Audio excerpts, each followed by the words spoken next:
चलिए आज हम लोग बात करने वाले हैं छत्तीसगढ़ करंट अफेयर्स के बारे में। और इसमें हम लोग एक साल का कंप्लीट जो छत्तीसगढ़ करंट अफेयर्स है उसको यहाँ पे कवर करने वाले हैं। इससे पहले मैंने नेशनल तथा इंटरनेशनल करंट अफेयर्स का वीडियो बनाया था, जिसमें हम लोगों ने 1 घंटा 20 मिनट में पूरे राष्ट्रीय तथा अंतर्राष्ट्रीय करंट अफेयर्स को टॉपिक वाइज कंप्लीट किया था। इसी तरह से हम लोग इसमें भी इस तरह से टॉपिक वाइज इसको देखने वाले हैं। देखो, टॉपिक वाइज पढ़ने का फ़ायदा ये है कि इसमें हम लोग कम समय में ज़्यादा चीज़ों को कवर कर पाते हैं। अगर हम लोग इसी को क्वेश्चन आंसर के फॉर्म अगर देखें तो बहुत ज़्यादा टाइम लगेगा और बहुत ही कम टॉपिक उसमें कवर कर पाएंगे। ठीक है, इसीलिए मैं कोशिश करता हूँ कि एक वीडियो में ही सारे के सारे कंटेंट को डिलीवर कर दूँ। ठीक है, इसका PDF आप लोगों को हमारे एप्लीकेशन CGPSC मैपोलॉजी मिल जाएगा। जो यूट्यूब वाले जो बच्चे हैं वो लोग एप्लीकेशन डाउनलोड करके स्टडी मटेरियल वाले सेक्शन में चेक करेंगे तो इसका PDF मिल जाएगा। और जो पहले से जो बच्चे हैं एप्लीकेशन में, जो लोग पेड कोर्स लिए हुए हैं, जो लोग PDF कोर्स और CGPSC प्री प्लेसमेंट वाले जो कोर्स में हैं, उन लोगों को तो PDF पहले ही मिल चुका होगा। तो जो यूट्यूब वाले बच्चे हैं वो लोग यहाँ जा करके PDF डाउनलोड कर सकते हैं। इसके अलावा अगर कोई डाउट है या फिर एप्लीकेशन का अगर लिंक नहीं मिल रहा है तो आप लोग व्हाट्सएप में मैसेज कर सकते हैं। ये हमारा टेलीग्राम और इंस्टाग्राम का ग्रुप है, इसमें भी आप लोग जुड़ सकते हैं। ठीक है, यहाँ पे और भी बहुत सारे कोर्सेज हैं मेरे द्वारा बनाए गए, उसको भी आप लोग चेक कर सकते हैं। इसके अलावा ज्ञानदा IAS अकेडमी रायपुर, यहाँ पर भी अभी रेगुलर क्लासेस शुरू किए जा रहे हैं।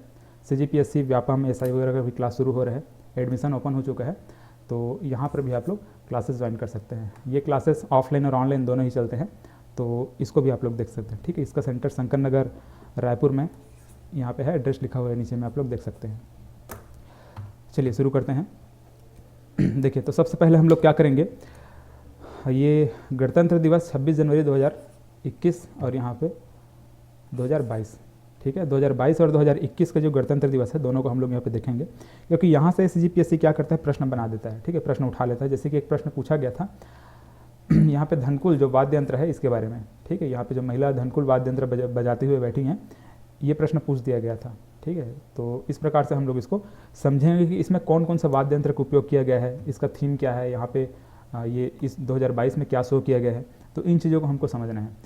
तो देखिए, गणतंत्र दिवस 26 जनवरी 2021, इसमें इसको तो आप लोग देखे होंगे। ठीक है, बहुत बार इसको आप लोगों को देखे होंगे, लेकिन इसको हमको क्या करना है, थोड़ा ध्यान से देखना है कि इसमें क्या है। तो ये जो हमारा जो झांकी था, ठीक है, देखो अलग अलग राज्य के द्वारा अपना अपना झांकी निकाला जाता है, वैसे ही हमारे छत्तीसगढ़ के द्वारा यहाँ पे ये जो वाद्य यंत्र वाला जो झांकी है वो निकाला गया था। तो ये जो झांकी है वो क्या है, छत्तीसगढ़ के लोक संगीत का वाद्य वैभव। ठीक है, मतलब कि यहाँ मुख्य रूप से वाद्य यंत्र को ही यहाँ पे बताया गया है। जो लोक संगीत है, जो वाद्य यंत्र है, इन चीज़ों को यहाँ पे बताया गया है। इसीलिए देखिए, यहाँ पे जितना भी आप लोग यहाँ पे इमेज देख रहे होंगे वो सब क्या है, वाद्य यंत्र को ही यहाँ पे दर्शाया गया है। ठीक है, जैसे कि आप यहाँ महिला ये धनकुल वाद्य यंत्र बजाते हुए यहाँ पे बैठी हुई हैं। ठीक है, यहाँ पे क्या करते हैं, सूपा और ये मटकी और यहाँ पे धनुष। ठीक है, धनुष बाण, तो इन सबको मिला करके क्या बनता है, धनकुल वाद्य यंत्र बनता है। तुरही वाद्य यंत्र, देखो यहाँ पे ये तुरही है। ठीक है, ये जब शादी ब्याह होता है, शादी वगैरह होता है तो यहाँ पे ये वाद्य यंत्र बजाया जाता है। ठीक, इस तरह से तुरही है। इसके ऊपर पे यहाँ पे ये गौर नृत्य करते हुए यहाँ पे बनाया गया है। ठीक है, यहाँ पे जो गौर नृत्य लिखा हुआ है तो यहाँ पे ये लोग गौर नृत्य यहाँ पे कर रहे हैं।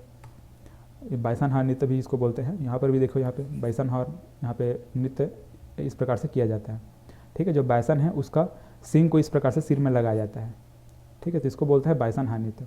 वैसे ही अलगोचा यहाँ पे देखेंगे तो ये अलगोचा, यहाँ पे वाद्य यंत्र अलगोचा है। ठीक है, तो अलग अलग प्रकार का जो वाद्य यंत्र है, यहाँ पर जितने भी वाद्य यंत्र है, यहाँ पर भी वाद्य यंत्र रखा हुआ है। ठीक है, यहाँ पर भी ये सब वाद्य यंत्र रखे हुए हैं। ठीक है, ये नंगाड़ा वगैरह ये सब वाद्य यंत्र रखा हुआ है। तो इन सब वाद्य यंत्रों को इसमें दर्शाया गया था, किसमें, 26 जनवरी 2021 में। ठीक है, 26 जनवरी 2021 का जो मतलब कि जो झांकी था हमारे छत्तीसगढ़ का, इसमें इन सभी वाद्य यंत्रों को दर्शाया गया था। तो प्रश्न जब बनेगा तो आपसे प्रश्न ऐसा बन सकता है, कोई वाद्य यंत्र का नाम दे देगा कि कौन से वाद्य यंत्र को दिखाया गया था। तो जैसे कि ये धनकुल को यहाँ पे दिखाया गया है, अलगोचा है। ठीक है, यहाँ पे नगाड़ा है, यहाँ पे सिंह बाजा क्या बोलते हैं, इस प्रकार से नगाड़ा ही रहता है। मतलब इसमें ऐसे इस प्रकार से सिंह लगा हुआ रहता है, ये इस प्रकार से सिंह लगा हुआ है ना, इसी प्रकार से इसमें सिंह लगा हुआ रहता है इस प्रकार से, तो इसी को क्या बोलते हैं, सिंह बाजा बोलते हैं। ठीक है, यहाँ पे सिंह बाजा लिखा हुआ है। तो अलग अलग जो वाद्य यंत्र है, इन सभी वाद्य यंत्र के बारे में पूछा जा सकता है। यहाँ पे जो गौर नृत्य कर रहे हैं, ये गौर नृत्य के बारे में पूछा जा सकता है कि कौन सा नृत्य को दर्शाया गया था। ठीक है, तो इसको आप लोगों को ध्यान से देखना है कि 26 जनवरी 2021 याद रखना है, पिछले साल का है, अभी का नहीं है, ये अभी का हम लोग यहाँ पे देखेंगे। ठीक है, 2022 वाला भी हम लोग देखेंगे अभी। तो इसमें इन सब चीज़ों को दर्शाया गया था। ठीक है, तो इसका थीम याद रखिएगा, ये क्या चीज़ है, मतलब कि इसमें किन किन चीज़ों को दर्शाया गया था, इसको याद रखिएगा। लोक संगीत एवं वाद्य वैभव के बारे में यहाँ पे दर्शाया गया था। कौन कौन सा वाद्य यंत्र याद रखेगा, ये कुछ कुछ वाद्य यंत्र लिखा हुआ है और बहुत सारे वाद्य यंत्र यहाँ पे इस प्रकार से बहुत सारे यहाँ देखेंगे तो है वाद्य यंत्र। ठीक है, जो इंपॉर्टेंट वाद्य यंत्र है उसको मैं यहाँ पे लिखा हुआ हूँ। चलिए गौर नृत्य, यहाँ पे ये गौर नृत्य कर रहे हैं, इसको भी आप लोग देख लीजिएगा। अब देखिए इस बार का जो 26 जनवरी 2022 है, ठीक, 2022 का मतलब अभी जो हुआ है गणतंत्र दिवस, इसमें क्या दिखाया गया था, गोधन न्याय योजना। ठीक है, इसमें गोधन न्याय योजना को बताया गया था। तो देखिए यहाँ पे ये, हालांकि ये जो इस प्रकार से जो बनाया जाता है, डेमो जो दिखाया जाता है उसको यहाँ पे दिखाया गया है। जो आप लोग रियल इमेज देखेंगे तो थोड़ा सा डिफरेंट दिखा है, यहाँ पे बहुत ज़्यादा हरियाली दिख रहा है। इस प्रकार से जो झांकी था उसमें इस प्रकार से हरियाली नहीं था, लेकिन फिलहाल इसी मॉडल पर बनाया गया था। ठीक है, तो हमको इसी को पढ़ना है। इसमें क्या क्या है पूरा क्लियर दिख रहा है, तो प्रश्न अगर बनेगा तो यहीं से बनेगा। इसमें क्या क्या दर्शाया गया है इसको हम लोग यहाँ पे समझते हैं। देखो मुख्य रूप से इसमें गोधन न्याय योजना को बताया गया है। गोधन न्याय योजना मतलब कि जो गाय का जो गोबर है उससे वर्मी कंपोस्ट है, जो खाद बनाया जा रहा है उसको यहाँ पे दर्शाया गया है। यहाँ पे देखो गोबर से यहाँ पे खाद बनाया जा रहा है, मतलब कि गोबर यहाँ पे ये बताया गया है। और उसी को यहाँ पे देखो गौठानों को रूरल इंडस्ट्रियल पार्क के रूप में विकसित होते हुए इसमें दिखाया गया है। ठीक है, देखो यहाँ पे मशीनों का उपयोग करके यहाँ पे वर्मी कंपोस्ट बनाया जा रहा है। ठीक है, महिलाओं द्वारा यहाँ पे कार्य किया जा रहा है। वैसे यहाँ पे जो शिल्प कला है वहाँ इन सब चीज़ों को दिखाया गया है। ठीक है, पारंपरिक जो शिल्प कला है, शिल्प कलाओं को यहाँ पे विकसित करने का के बारे में यहाँ पे इन सब चीज़ों को दर्शाया गया है। ठीक है, यहाँ पे महिलाएं कुछ कुछ बना रही है ना, ये सूपा झाड़ू इस प्रकार से फूल पत्तियों से बना रही है, बाँस वगैरह से। तो इन सब चीज़ों को यहाँ पे दर्शाया गया है। यहाँ पे दिखेगा गाय के गोबर से यहाँ पे दिया भी है। इन सब चीज़ों को भी पूछा जा सकता है कि गाय के गोबर से यहाँ पे दिया को यहाँ पे मटकी को, गमले, पौधे, इन सब चीज़ों को बनाया गया है। ठीक है, यहाँ पे ये महिलाएं गोबर को गौठान से ले जा रही हैं, मतलब कि इसको वर्मी कंपोस्ट बनाने के लिए, मतलब खाद बनाने के लिए इस प्रकार से गोबर को ले जा रही हैं। तो इसको भी यहाँ पे आप लोगों को ध्यान देना है।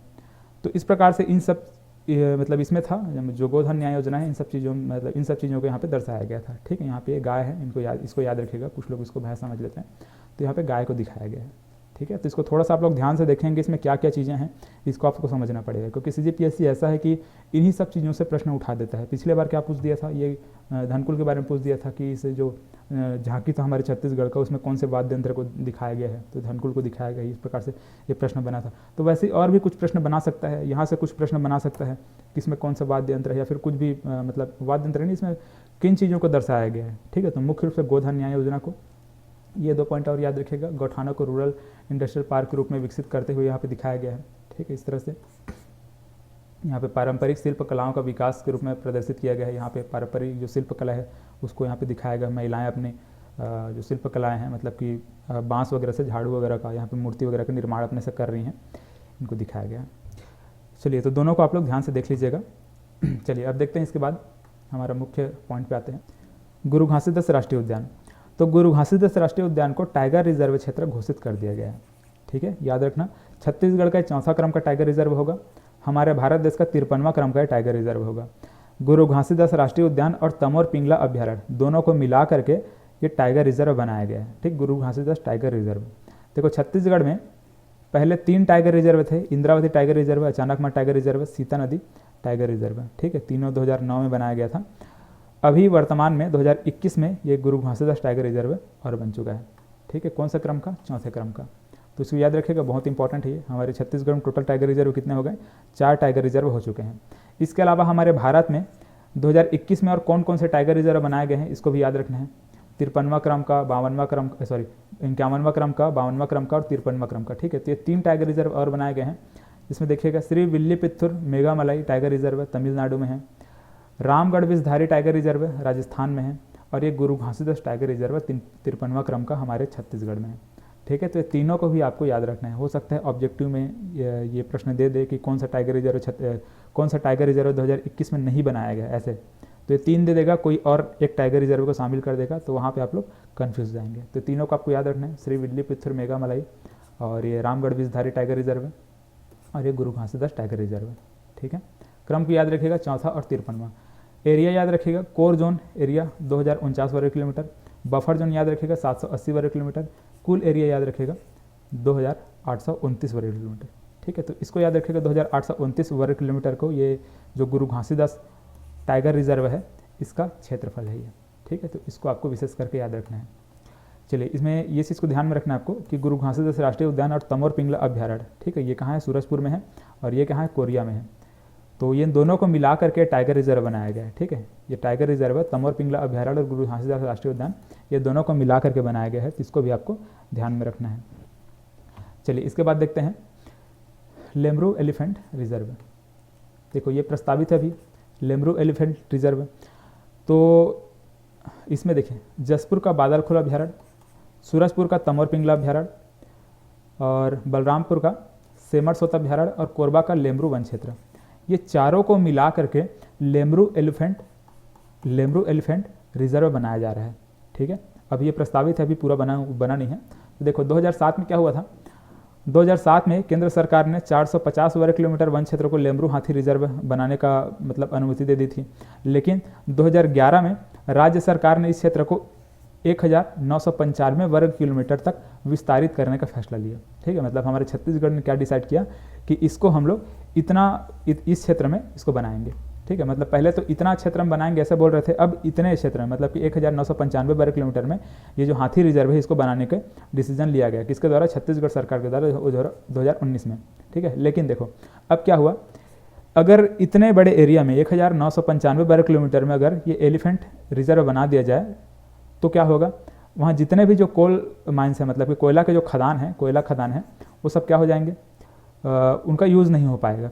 इसी वजह से छत्तीसगढ़ सरकार ने फिर से क्या डिसीजन लिया था कि इसको 1995 वर्ग किलोमीटर से घटा करके 450 वर्ग किलोमीटर तक सीमित रखने का प्रस्ताव पारित किया गया, ठीक है। मतलब कि पहले क्या हुआ, 2007 में इतना मतलब कि 450 वर्ग किलोमीटर क्षेत्रफल में ये हाथी रिजर्व बनाएंगे सोच रहे थे। इसके बाद 2019 में 1995 वर्ग किलोमीटर बनाएंगे ये सोचे।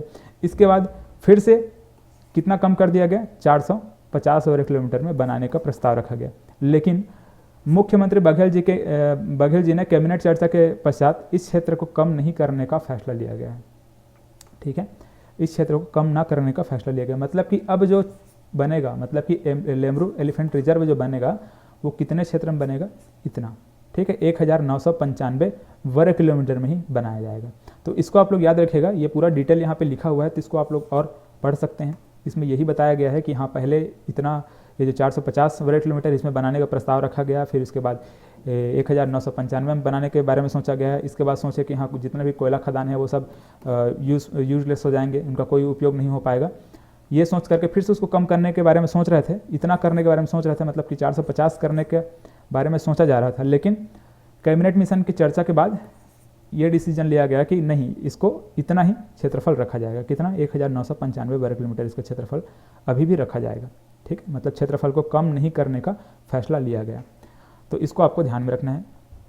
चलिए ये पूछा जा सकता है क्योंकि अभी ये चर्चा में था, इन सब चीज़ों के बारे में भी डिस्कशन चल रहा था, तो ये हो सकता है कि ये पूछा जाए कितने क्षेत्र में बनाया जा रहा है, मतलब इसका क्षेत्रफल ही पूछा जाएगा अगर आपसे पूछा जाएगा तो। या फिर ये पूछा जा सकता है कि जैसे कि ये देखो ये चारों को मिला करके लेमरू क्षेत्र बनाया जा रहा है, ठीक है, यहाँ पे, तो ये पूछा जा सकता है कि निम्न में से कौन सा नहीं है, इस प्रकार से पूछा जा सकता है। फिर आपको ये पूछा जा सकता है कि वर्ग मतलब ये क्षेत्रफल कितना किलोमीटर वर्ग का है ना, तो ये पूछा जा सकता है।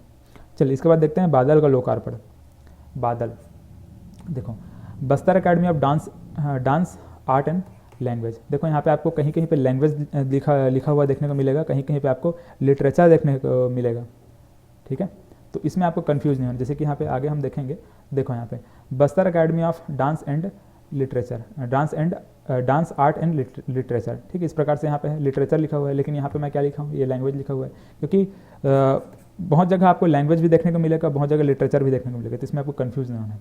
तो ये जो बादल है इसी का फुल फॉर्म है, ठीक है। बी से आपका ये बस्तर, ए से मतलब ऐसे एकेडमी, उसके बाद ये डांस आर्ट एंड लैंग्वेज, ठीक है, ये आर्ट एंड लैंग्वेज, तो इस प्रकार से बादल का फुल फॉर्म है।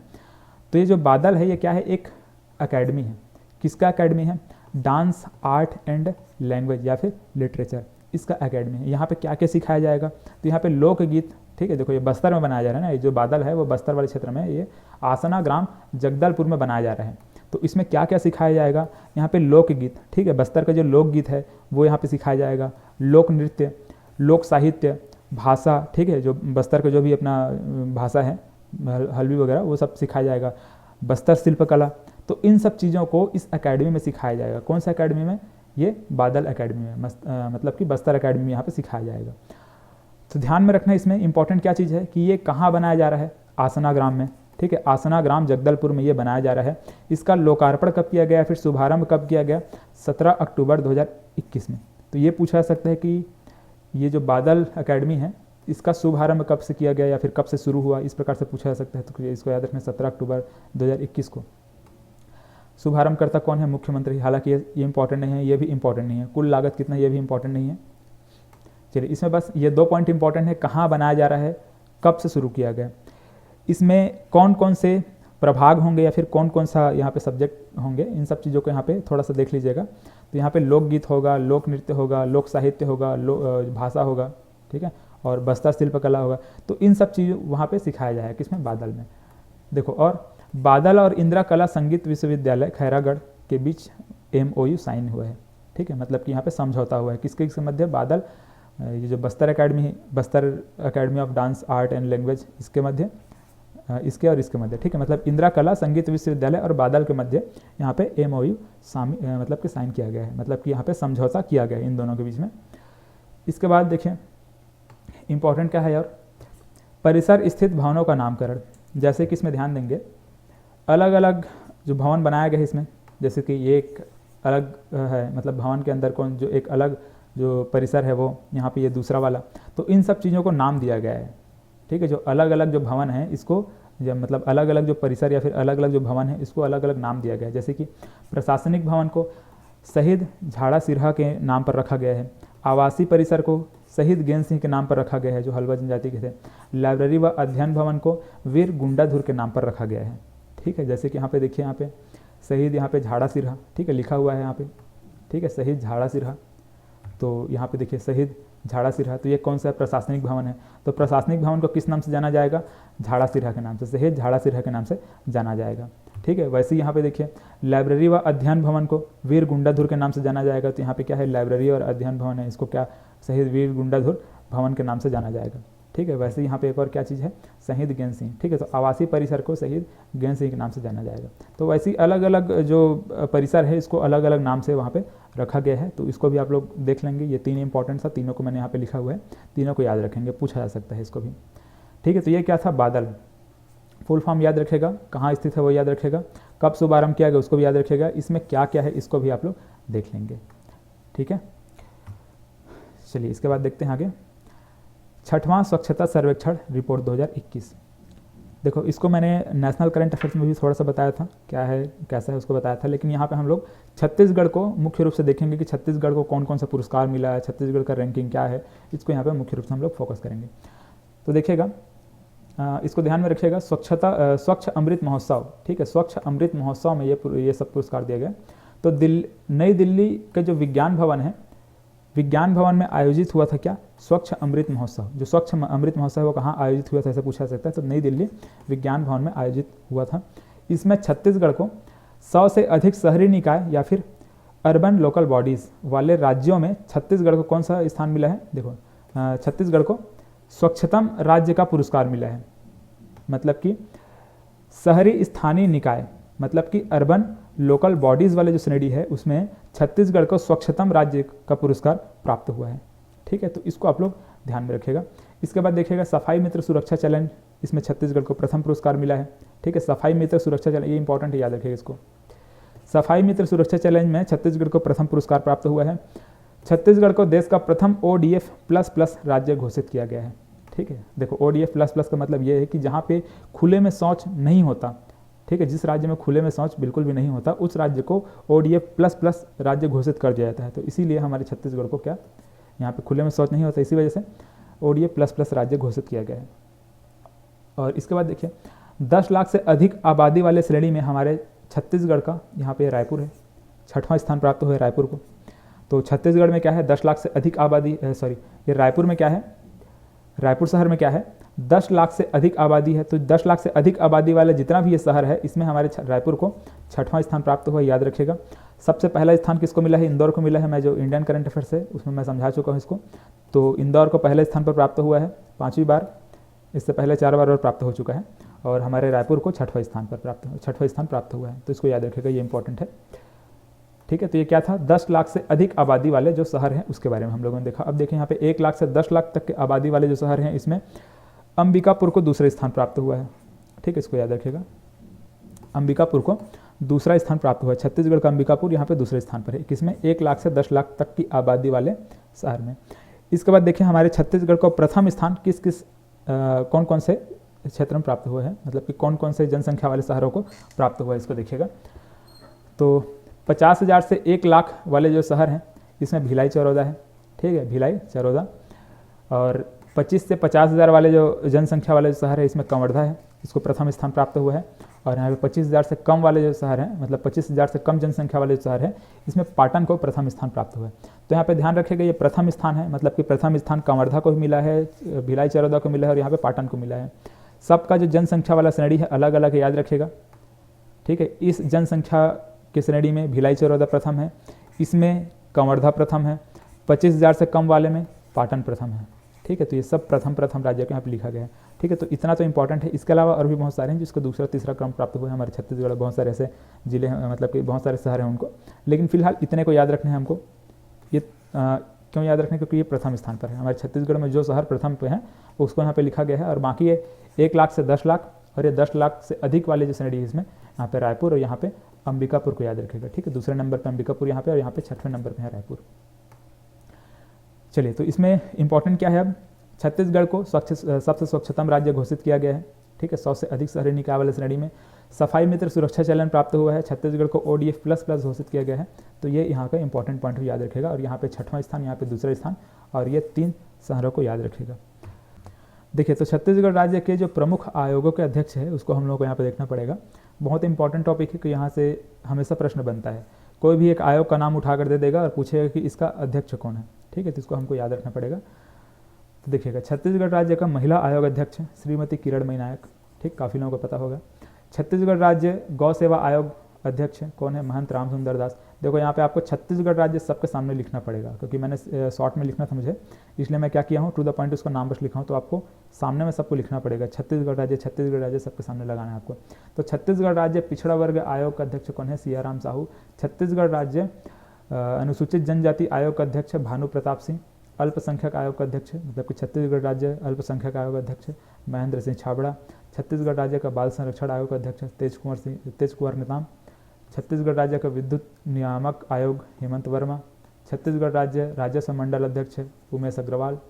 और निजी विश्वविद्यालय विनियामक आयोग का अध्यक्ष कौन है, शिववरण शुक्ल। ठीक है, इसमें छत्तीसगढ़ आपको लिखना पड़ेगा। और क्या है, tourism board Atal Srivastava. तेलंगानी board Shri Sandeep Sahu. योग आयोग ज्ञानेंद्र शर्मा। वित्त आयोग सर्जियस मिंज। युवा आयोग जितेंद्र मुदलियार। और यहाँ पे खाद्य आयोग गुरप्रीत बामरा। राज्य लोक सेवा आयोग टामन सिंह सोनवानी। ठीक है, सबके सामने आपको छत्तीसगढ़ राज्य छत्तीसगढ़ यहाँ पे लगाना पड़ेगा आपको। ठीक है, तो ये सभी आयोग के अध्यक्षों को आपको याद रखना पड़ेगा, क्योंकि यहाँ से प्रश्न बनता है, कुछ भी पूछा जा सकता है। ठीक है, इंपॉर्टेंट में देखें तो ये वित्त आयोग आपका ये शिववरण शुक्ल ये पूछा सकता है, और आपका ये भी पूछा सकता है, पिछड़ा वर्ग आयोग ये भी पूछा सकता है। तो लगभग देखें तो ये इंपॉर्टेंट हैं, सभी के सभी इंपॉर्टेंट है, लेकिन फिर भी आपको कुछ चीज़ों को ज़्यादा ध्यान में रखना पड़ेगा।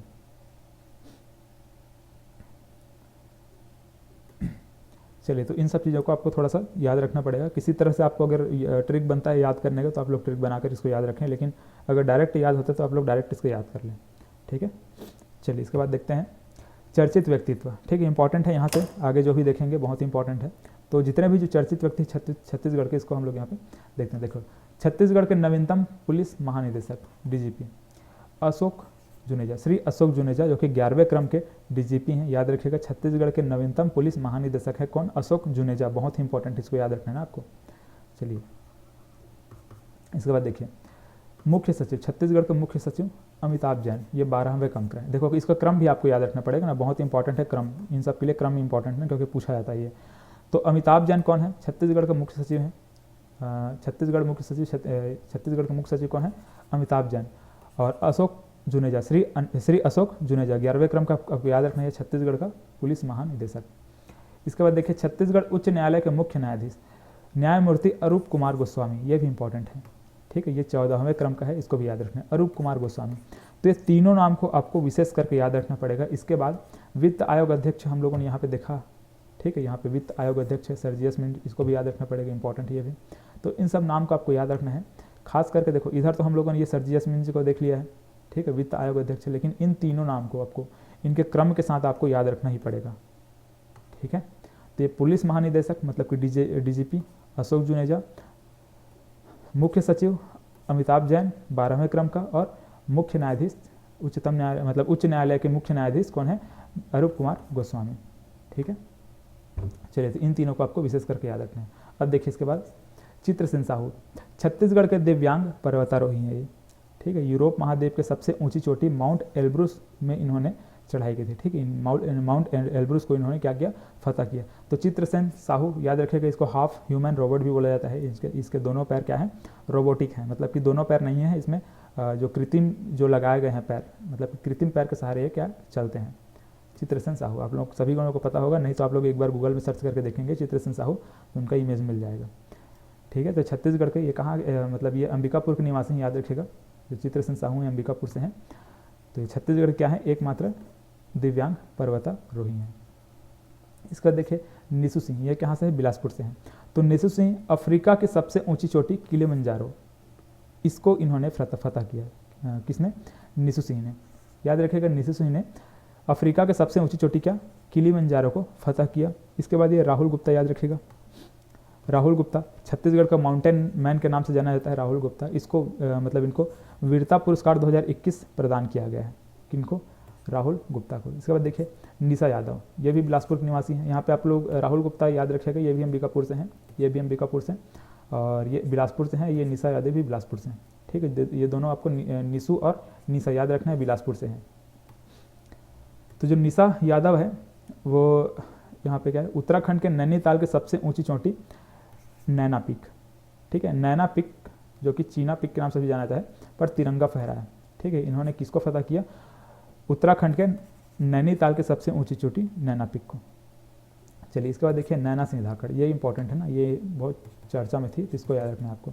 हालांकि सभी इंपॉर्टेंट है, लेकिन खास करके नैना सिंह, और यहाँ पे ये जो लड़कियों का नाम है इसको आपको विशेष करके याद रखना पड़ेगा, क्योंकि CGPSC ऐसे ही प्रश्न पूछता है, ठीक है। निशु सिंह कहाँ से हैं पूछ दिया जाएगा, बिलासपुर निवासी हैं। या फिर कौन से पर्वत को इन्होंने फतह किया पूछ दिया जाएगा, तो किलिमंजारो याद रखना है। निशु सिंह को याद रखना है आपको, बिलासपुर निवासी हैं ये भी। ये इन्होंने नैना पीक को फतह किया, ये उत्तराखंड के नैनीताल के सबसे ऊंची चोटी को। नैना सिंह याद रखेगा, ये जगदलपुर निवासी हैं, ठीक है, इसीलिए और इम्पॉर्टेंट है, ठीक है, बस्तर संभाग से इसलिए। तो नैना सिंह धाकड़ क्या है, जगदलपुर निवासी हैं, इन्होंने माउंट एवरेस्ट फतह किया, ठीक है। बहुत ही इंपॉर्टेंट है ये, कौन, नैना सिंह धाकड़, याद रखना है आपको। तो ये जितने भी पर्वतारोही हैं इनको आपको याद रखना पड़ेगा। चलिए इसके बाद देखिए institute of driving and traffic research, ठीक है। ये रायपुर में खोला गया है, नया रायपुर में ये मतलब ये इंस्टीट्यूट बनाया गया है। इसमें ड्राइविंग सिखाया जाता है। आप लोग इसका इमेज देख सकते हैं, गूगल में सर्च करेंगे तो ये यहाँ का इमेज आपको देखने को मिल जाएगा। तो ये कहाँ बनाया गया है इसको याद रखना है आपको, ग्राम तेंदुआ, ठीक है। ग्राम तेंदुआ कहाँ है, रायपुर में है, अटल नगर रायपुर मतलब नवा रायपुर में ये है ग्राम तेंदुआ। तो यहीं पर ये इंस्टीट्यूट बनाया गया है, institute of driving and traffic research, ठीक है। यहाँ पे क्या कहते हैं, ड्राइविंग सिखाया जाता है।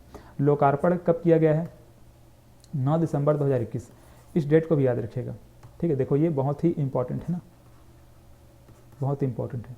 इस प्रकार का इंस्टीट्यूट हमारे नया रायपुर में खोला गया, मतलब छत्तीसगढ़ में खोला गया, मतलब बहुत बड़ी बात है। तो ये ग्राम तेंदुआ में ये बनाया गया है, छत्तीसगढ़ मतलब अटल नगर या फिर नया रायपुर, ग्राम तेंदुआ, इस तीनों को याद रखना पड़ेगा आपको। और लोकार्पण कब किया गया है, 9 दिसंबर 2021 को, इसको भी याद रखना है। क्षेत्रफल कितना में बनाया गया है, इंपॉर्टेंट नहीं है, कितना लागत हो ये भी इंपॉर्टेंट नहीं है। ये थोड़ा सा इंपॉर्टेंट हो सकता है कि दिव्यांग प्रशिक्षार्थी और थर्ड जेंडर, इन दोनों को क्या 50% का छूट इसमें दिया जाएगा, ठीक है। तो इसको याद रखिएगा, जो दिव्यांग होंगे और जो थर्ड जेंडर है इनको क्या 50% तक का छूट इसमें मिलेगा। यहाँ का जो फीस होगा, यहाँ का प्रशिक्षण जो शुल्क होगा उसमें 50% का छूट इसमें मिलेगा, ठीक है। चलिए तो याद रखना है इसको। इसके बाद देखिए राज्य का द्वितीय जंगल सफारी कबीरधाम में, पहला जंगल सफारी कहाँ है, रायपुर में है, नवा रायपुर में पहला जंगल सफारी है। और छत्तीसगढ़ के दूसरा जंगल सफारी बनने जा रहा है कहाँ, कबीरधाम में। चलिए स्थान कहाँ है, रामचुआ हरमो क्षेत्र, याद रखेंगे इसको, याद रखना है आपको। कबीरधाम का ये इस स्थान को याद रखना है ना, इंपॉर्टेंट है। रामचुआ हरमो क्षेत्र में ये राज्य का द्वितीय जंगल सफारी बनाया जा रहा है। चलिए, लागत कितना है, इंपॉर्टेंट नहीं है। कितना एकड़ बनाया जा रहा है, ये थोड़ा सा इंपॉर्टेंट है, देख लीजिएगा इसको। ठीक है, 470 एकड़ बनाया जा रहा है। तो ये राज्य का क्या है, द्वितीय जंगल सफारी है। इससे पहला क्या था, नवा रायपुर, मतलब पहला जंगल सफारी क्या है, नवा रायपुर में स्थित है। चलिए, इसके बाद देखते हैं नाम परिवर्तन। कौन कौन सा मतलब कि विभाग है या फिर और भी चीज़ें हैं जिसका नाम परिवर्तन किया गया है, इसको हम लोग यहाँ पे देखेंगे। तो देखिएगा, वन विभाग का नाम बदल करके वन और जलवायु परिवर्तन विभाग रखा गया है। ठीक है, छत्तीसगढ़ में इन सभी का नाम परिवर्तित किया गया है। बहुत सारे यहाँ पे कॉलेज वगैरह हैं, हम सबको देखेंगे। तो वन विभाग का नाम बदल करके क्या है, वन और जलवायु परिवर्तन विभाग रखा गया है। राज्य औषधि पादप बोर्ड का नाम बदल करके छत्तीसगढ़ आदिवासी, ठीक है, छत्तीसगढ़ आदिवासी स्थानीय स्वास्थ्य परंपरा एवं औषधि पादप बोर्ड रखा गया है। तो ये इंपॉर्टेंट है ना, इसको आपको याद रखना पड़ेगा, बहुत इंपॉर्टेंट है। राज्य औषधि पादप बोर्ड का नाम बदल करके छत्तीसगढ़ आदिवासी स्थानीय स्वास्थ्य परंपरा एवं औषधि पादप बोर्ड रखा गया है। चकरभाठा हवाई पट्टी बिलासपुर, देखो बिलासपुर के जो चकरभाठा है वहाँ पे क्या है, हवाई पट्टी है। तो उसका नाम परिवर्तन करके क्या बिलासा बाई केवटिन हवाई पट्टा रखा गया है। ठीक है, इसको तो काफ़ी लोग जानते भी होंगे, लेकिन इंपॉर्टेंट है ये भी ना, याद रखना है आपको। ठीक है, बिलासा बाई केवटिन के नाम पर ही ये जो हवाई पट्टी है बिलासपुर का, उसको रखा गया। ठीक है, बिलासपुर के जो चकरभाठा में स्थित हवाई पट्टी है, इसका नाम क्या, बिलासा बाई केवटिन हवाई पट्टी। इसके बाद देखिए, अंबिकापुर का हवाई पट्टी कहाँ है, दरिमा में है। ठीक है, अंबिकापुर का हवाई पट्टी, अंबिकापुर हवाई पट्टी दरिमा, इसका नाम बदल करके माँ महामाया एयरपोर्ट रखा गया है। क्या रखा गया है, माँ महामाया एयरपोर्ट रखा गया है। ठीक, अंबिकापुर का हवाई पट्टी का नाम क्या, माँ महामाया एयरपोर्ट, याद रखिएगा। जगदलपुर इंजीनियरिंग कॉलेज का नाम बदल करके वीर झाड़ा सिरहा के नाम पर रख दिया गया है, मतलब कि नाम पर किया गया है। और ये झाड़ा सिरहा कौन है, 1876 के मौर्य विद्रोह के नेतृत्व करता है। ठीक है, तो इसको भी याद रखिएगा आपको, ये भी इंपॉर्टेंट है। जगदलपुर इंजीनियरिंग कॉलेज का नाम बदल करके झाड़ा सिरहा के नाम पर रखा गया है। रायपुर नगर निगम का जो मुख्यालय है उसको नाम बदल करके महात्मा गांधी सदन रख दिया गया है। ठीक है, रायपुर नगर निगम मुख्यालय का नाम बदल करके महात्मा गांधी सदन रखा गया है। तो इसको भी आपको याद रखना है, ये इंपॉर्टेंट है। ये भी राज्य खेल प्रशिक्षण केंद्र बहतरई, इसका नाम मतलब देखो ये कहाँ है, बिलासपुर में है। तो इसका नाम बदल करके बी आर यादव राज्य खेल प्रशिक्षण केंद्र रख दिया गया है। ठीक है, चलिए, तो इसको भी याद रखिएगा, हालांकि ज़्यादा इंपॉर्टेंट नहीं है। राज्य पुलिस अकादमी, इसका नाम बदल करके नेताजी सुभाष चंद्र बोस राज्य पुलिस अकादमी चंद्रखुरी रखा गया है। ठीक है, कहाँ है, रायपुर में है। तो राज्य पुलिस अकादमी ये जो है, इसका नाम नेताजी सुभाष चंद्र बोस पुलिस अकादमी चंद्रखुरी रखा गया है। ठीक, कहाँ है, रायपुर में, रायपुर के चंद्रखुरी में स्थित है। चलिए, तो इतना हम लोगों ने देखा। इसमें हम लोगों को ये पादप बोर्ड का नाम विशेष करके याद रखना है आपको। ये बिलासा बाई केवटिन नाम जो रखा गया है, बिलासपुर का हवाई पट्टी, इसको भी याद रखना पड़ेगा। अंबिकापुर का हवाई पट्टी को माँ महामाया एयरपोर्ट रखा गया, इसको भी याद रखना पड़ेगा आपको।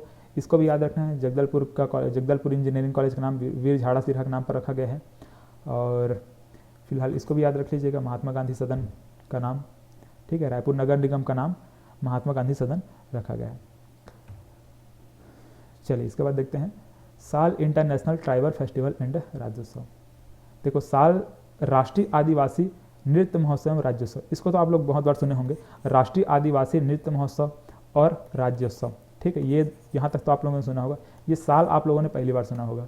ठीक है, तो देखो, ये जो हम लोग पहले क्या सुनते थे, राष्ट्रीय आदिवासी नृत्य महोत्सव एवं राज्योत्सव, ये हम लोग सुनते थे। लेकिन इसका नाम बदल करके अब क्या रखा गया है, साल राष्ट्रीय आदिवासी नृत्य महोत्सव एवं राज्योत्सव, ये नाम रखा गया। मतलब कि सामने में यहाँ पे साल लगा दिया गया। ठीक है, चलिए, तो ये इंग्लिश में ये नाम देख लीजिएगा, और यहाँ पे साल राष्ट्रीय आदिवासी नृत्य महोत्सव एवं राज्योत्सव यहाँ पे रखा है। साल इंटरनेशनल ट्राइबल फेस्टिवल एंड राज्योत्सव यहाँ पे इंग्लिश में नाम लिखा हुआ है। तो ये कब से कब तक हुआ, तो ये जो राष्ट्रीय आदिवासी नृत्य महोत्सव ये 3 दिन हुआ। कब से कब तक, 28, 29, 30 अक्टूबर। ठीक है, 28 से लेकर के 30 अक्टूबर तक हुआ। और इसके बाद 31 अक्टूबर को जो इंदिरा गांधी उसकी शहादत दिवस मनाया गया, और 1 नवंबर को हमारे छत्तीसगढ़ का राज्योत्सव मनाया गया। ठीक है, तो ये 5 दिन तक टोटल ये राज्योत्सव चला, मतलब कि राष्ट्रीय आदिवासी नृत्य महोत्सव और राज्योत्सव दोनों को मिलाकर कितना दिन चला, ये 5 दिन तक ये कार्यक्रम चला। ठीक है, 3 दिन का आपका ये आदिवासी नृत्य महोत्सव चला था, इसको भी याद रखिएगा। तो ये कहाँ चला, ये साइंस कॉलेज रायपुर। ठीक है, स्थान याद रखिएगा, साइंस कॉलेज रायपुर में ये राज्योत्सव और ये राष्ट्रीय आदिवासी नृत्य महोत्सव हुआ है। इसमें अब इम्पॉर्टेंट क्या है कि 27 राज्य 6 केंद्र शासित प्रदेश, ठीक है, 27 राज्य 6 केंद्र शासित प्रदेश और 7 देशों के 1500 से अधिक कलाकार इसमें शामिल हुए थे, ठीक है। तो ये इसका इंपॉर्टेंट पॉइंट है। हालांकि इसको एकदम रटना नहीं है, लेकिन फिर भी याद रखना है 27 6, ठीक है, 6 केंद्र शासित प्रदेश 27 राज्य और यहाँ पे 7 अलग अलग जो देश हैं, कुल मिलाकर के इतने कलाकार इसमें शामिल हुए थे।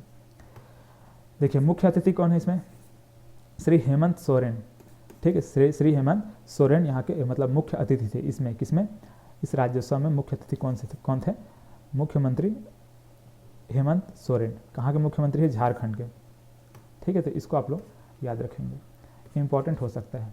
ऐसा पूछा जा सकता है कि जो राष्ट्रीय आदिवासी नृत्य महोत्सव राज्योत्सव था उसमें मुख्य अतिथि किसको बुलाया गया था, तो ये हेमंत सोरेन, मुख्यमंत्री झारखंड। इसमें 2 पुरस्कार, देखो यहाँ पे 2 पुरस्कार यहाँ पे लिखा गया है, दोनों इंपॉर्टेंट है इसलिए यहाँ पे लिखा गया है। तो विवाह संस्कार संबंधित जो नृत्य में प्रथम पुरस्कार प्राप्त हुआ है किसको, करसा नृत्य झारखंड को, ठीक है। झारखंड का जो करसा नृत्य है उसको प्रथम पुरस्कार प्राप्त हुआ है किसमें, विवाह संस्कार संबंधित नृत्य में प्रथम पुरस्कार, ठीक है। इसके बाद देखिए अन्य पारंपरिक विधा से संबंधित जो नृत्य है उसमें प्रथम पुरस्कार किसको मिला है, छाव नृत्य झारखंड, ठीक है। तो ये दोनों के दोनों कहाँ है, दोनों के दोनों में क्या, आपका विवाह संस्कार और ये अन्य पारंपरिक विधा, ये दोनों में ही प्रथम पुरस्कार, ठीक है। यहाँ भी ये प्रथम पुरस्कार किसको, झारखंड को मिला है, झारखंड। इसमें ये करसा नृत्य और इसमें यहाँ पे छाव नृत्य। तो ये दोनों नृत्य को आपको यहाँ पे ध्यान में रखना है कि कौन कौन सा नृत्य किसके लिए मिला है। तो ये करसा किसके लिए, विवाह संस्कार के लिए, छाव किसके लिए, अन्य पारंपरिक विधा के लिए, ठीक है। तो इतना सब पॉइंट इसमें इंपॉर्टेंट है। कहाँ हुआ याद रखेगा, रायपुर में, ये साइंस कॉलेज में रायपुर में। कब से कब तक हुआ इसको भी याद रखेगा, 5 दिवसीय था। कितने राज्य, कितने केंद्र शासित प्रदेश, कितने देश ने भाग लिया इसको भी याद रखेगा। मुख्य अतिथि हेमंत सोरेन का नाम याद रखेगा और ये पुरस्कार में किसको प्रथम मिला है इसको भी याद रखना है आपको। चलिए आगे देखते हैं। तो ये है 7 पुलिस कर्मियों को छत्तीसगढ़ शौर्य पदक पुरस्कार दिया गया। देखो पहले ये समझ लेते हैं कि शौर्य पदक पुरस्कार क्यों दिया जाता है, छत्तीसगढ़ राज्य का शौर्य पदक पुरस्कार क्यों दिया जाता है। तो ड्यूटी के दौरान वीरतापूर्वक प्रदर्शन करने वाले जो राज्य पुलिस के जवान हैं, ठीक है, पुलिस के जो जवान हैं उनको प्रत्येक वर्ष छत्तीसगढ़ राज्य स्थापना दिवस यानी 1 नवंबर, ठीक है, 1 नवंबर को ये शौर्य पदक दिया जाता है। शौर्य पदक मरणोपरांत भी प्रदान किया जाता है। यह पदक कांस्य का बना होता है जिसके आगे भाग में राज्य चिन्ह का प्रतीक होता है और पीछे भाग में साल वृक्ष अंकित होता है, ठीक है। तो शौर्य वृक्ष मतलब शौर्य पदक के बारे में कुछ जानकारी था, नीचे आप लोग पढ़ लीजिएगा। मुख्य रूप से आपको ये याद रखना है कि वीरता का जो प्रदर्शन करते हैं, ठीक है, जो पुलिस जवान अपने वीरता पूर्वक जो प्रदर्शन करते हैं, वीरता पूर्ण प्रदर्शन जो करते हैं, उनको यह पुरस्कार दिया जाता है, ठीक है। तो किसको किसको मिला है इसमें याद रखना है आपको। और ये कब दिया जाता है, 1 नवंबर, मतलब कि जो हम लोग यहाँ पे देखें ना, राज्योत्सव के दिन, ठीक है, ये राज्योत्सव इसी दिन इसको पुरस्कार को दिया जाता है, ठीक है। राज्योत्सव में आपका राज्य अलंकरण पुरस्कार भी दिया जाता है। तो जो राज्य अलंकरण पुरस्कार है इसको हम लोग इसमें नहीं देखेंगे, उसका PDF आपको मैं दे दूंगा, आपको एप्लीकेशन में उसका PDF मिल जाएगा। तो ऐप में जाकर के स्टडी मटेरियल वाले सेक्शन में चेक करेंगे तो उसका भी PDF आपको वहाँ मिल जाएगा, ठीक है। बहुत ही अच्छे क्वालिटी में उसको मैं बना करके वहाँ पे रखा हुआ हूँ। तो जितना भी राज्य अलंकरण पुरस्कार इसको आप लोग वहाँ पे देख सकते हैं। तो देखो किसको किसको मिला है, छत्तीसगढ़ शौर्य पदक पुरस्कार, मतलब छत्तीसगढ़ शौर्य पदक किसको किसको मिला है, सोमारू कड़ती, केसरलाल सरोज, बैसाखूराम सोम और पोनाऊराम दुग्गा, सकेंद्र कुमार निताम, विवेक सिंह, रमेश कुमार अंधारे। तो इन सभी के नाम आप लोग देख लीजिएगा, ठीक। किनको किनको ये पुरस्कार प्रदान, मतलब कि शौर्य पदक पुरस्कार हुआ है, प्रदान किया गया है, इसको आप लोग देख लेंगे एक बार, ठीक है। चलिए ये भी पूछा जा सकता है। इसके बाद देखिए बस्तर साहित्य महोत्सव। तो ये बस्तर साहित्य महोत्सव 2020, ठीक है, ये 2020 का महोत्सव है, जनवरी 2021 में ये हुआ। अब देखो ये बहुत इंपॉर्टेंट इसलिए है क्योंकि आगे मैं बताऊंगा। जनवरी 2021 में हुआ, ये डेट याद रखिएगा। बस्तर साहित्य महोत्सव कब हुआ, 2021 में जनवरी में, ठीक है, जनवरी 2021 में।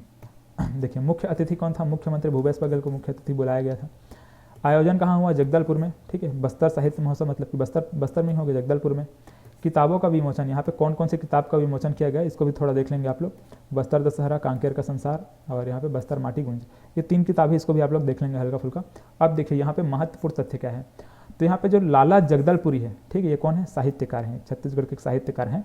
तो जो कीर्तिशेष लाला जगदलपुरी हैं, इसका जन्म शताब्दी 2020 को पूरा हुआ, ठीक है। मतलब कि इनका जन्म कब हुआ था, 1920 में इनका जन्म हुआ था, 1920 में इनका जन्म हुआ था, 2020 में इनका जन्म शताब्दी पूरा हुआ, ठीक है, मतलब कि 100 साल पूरे हो गए।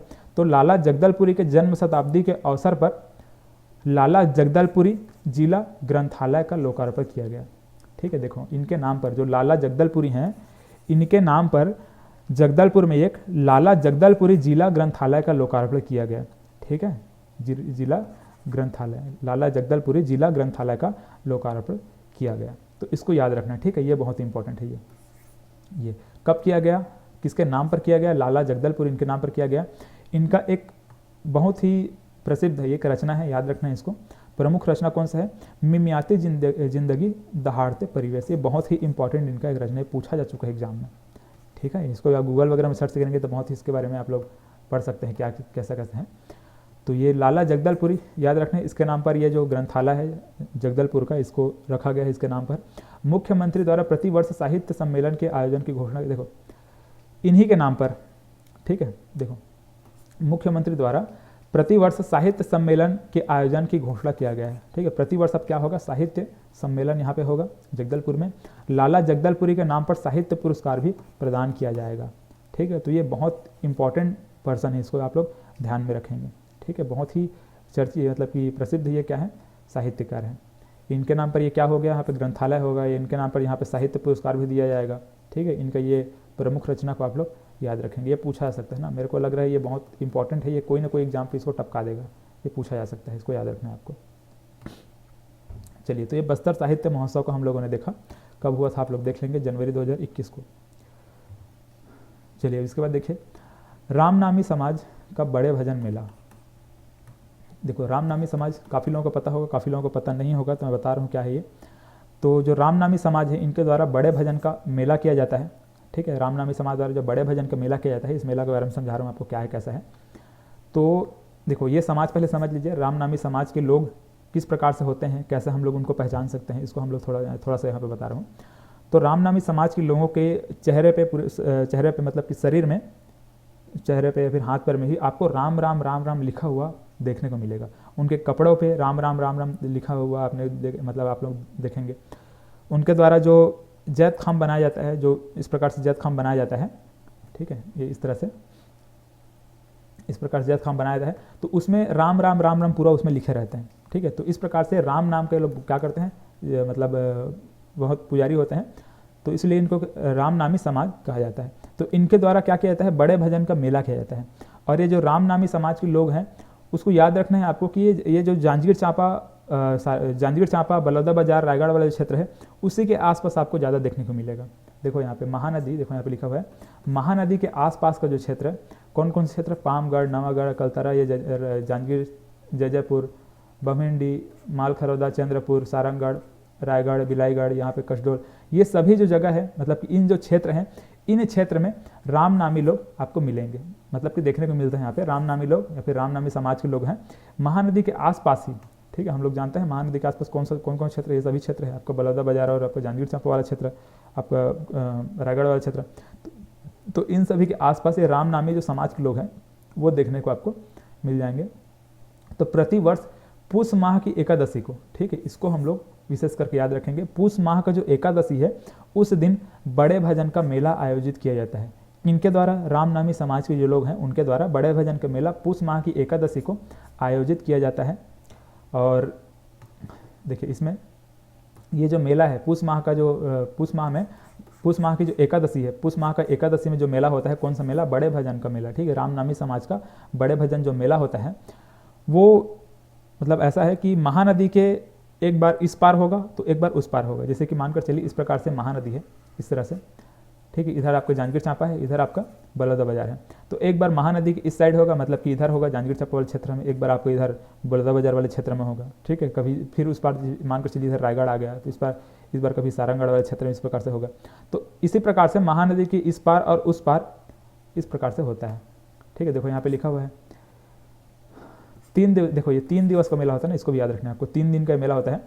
इस बड़े भजन के मेले को एक बार यहाँ बहने वाली महानदी के इस पार और अगली बार महानदी के उस पार आयोजित किया जाता है, ठीक है। तो इसको आप लोग ध्यान में रखेंगे। ये जो रामनामी समाज के बड़े भजन का मेला है, तो ये इस बार मतलब कि 26 जनवरी 2021 को रायगढ़ जिले के सारंगगढ़ तहसील के नंदेली ग्राम में हुए हैं। ठीक है, ग्राम का भी नाम नंदेली, सारंगगढ़ तहसील के नंदेली ग्राम, मतलब ग्राम पंचायत का नाम याद रखिएगा यहाँ पे मुड़ियाडी। ठीक है, मुड़ियाडी, यहाँ पे ये आयोजित हुआ। ये नंदेली याद रखेगा, ये पूछा जा सकता है, इतना डीप नहीं जाएगा। ये नंदेली, ठीक है, नंदेली आप लोग याद रखेंगे, सारंगगढ़ तहसील याद रखेंगे, नंदेली इसको याद रखना है आपको।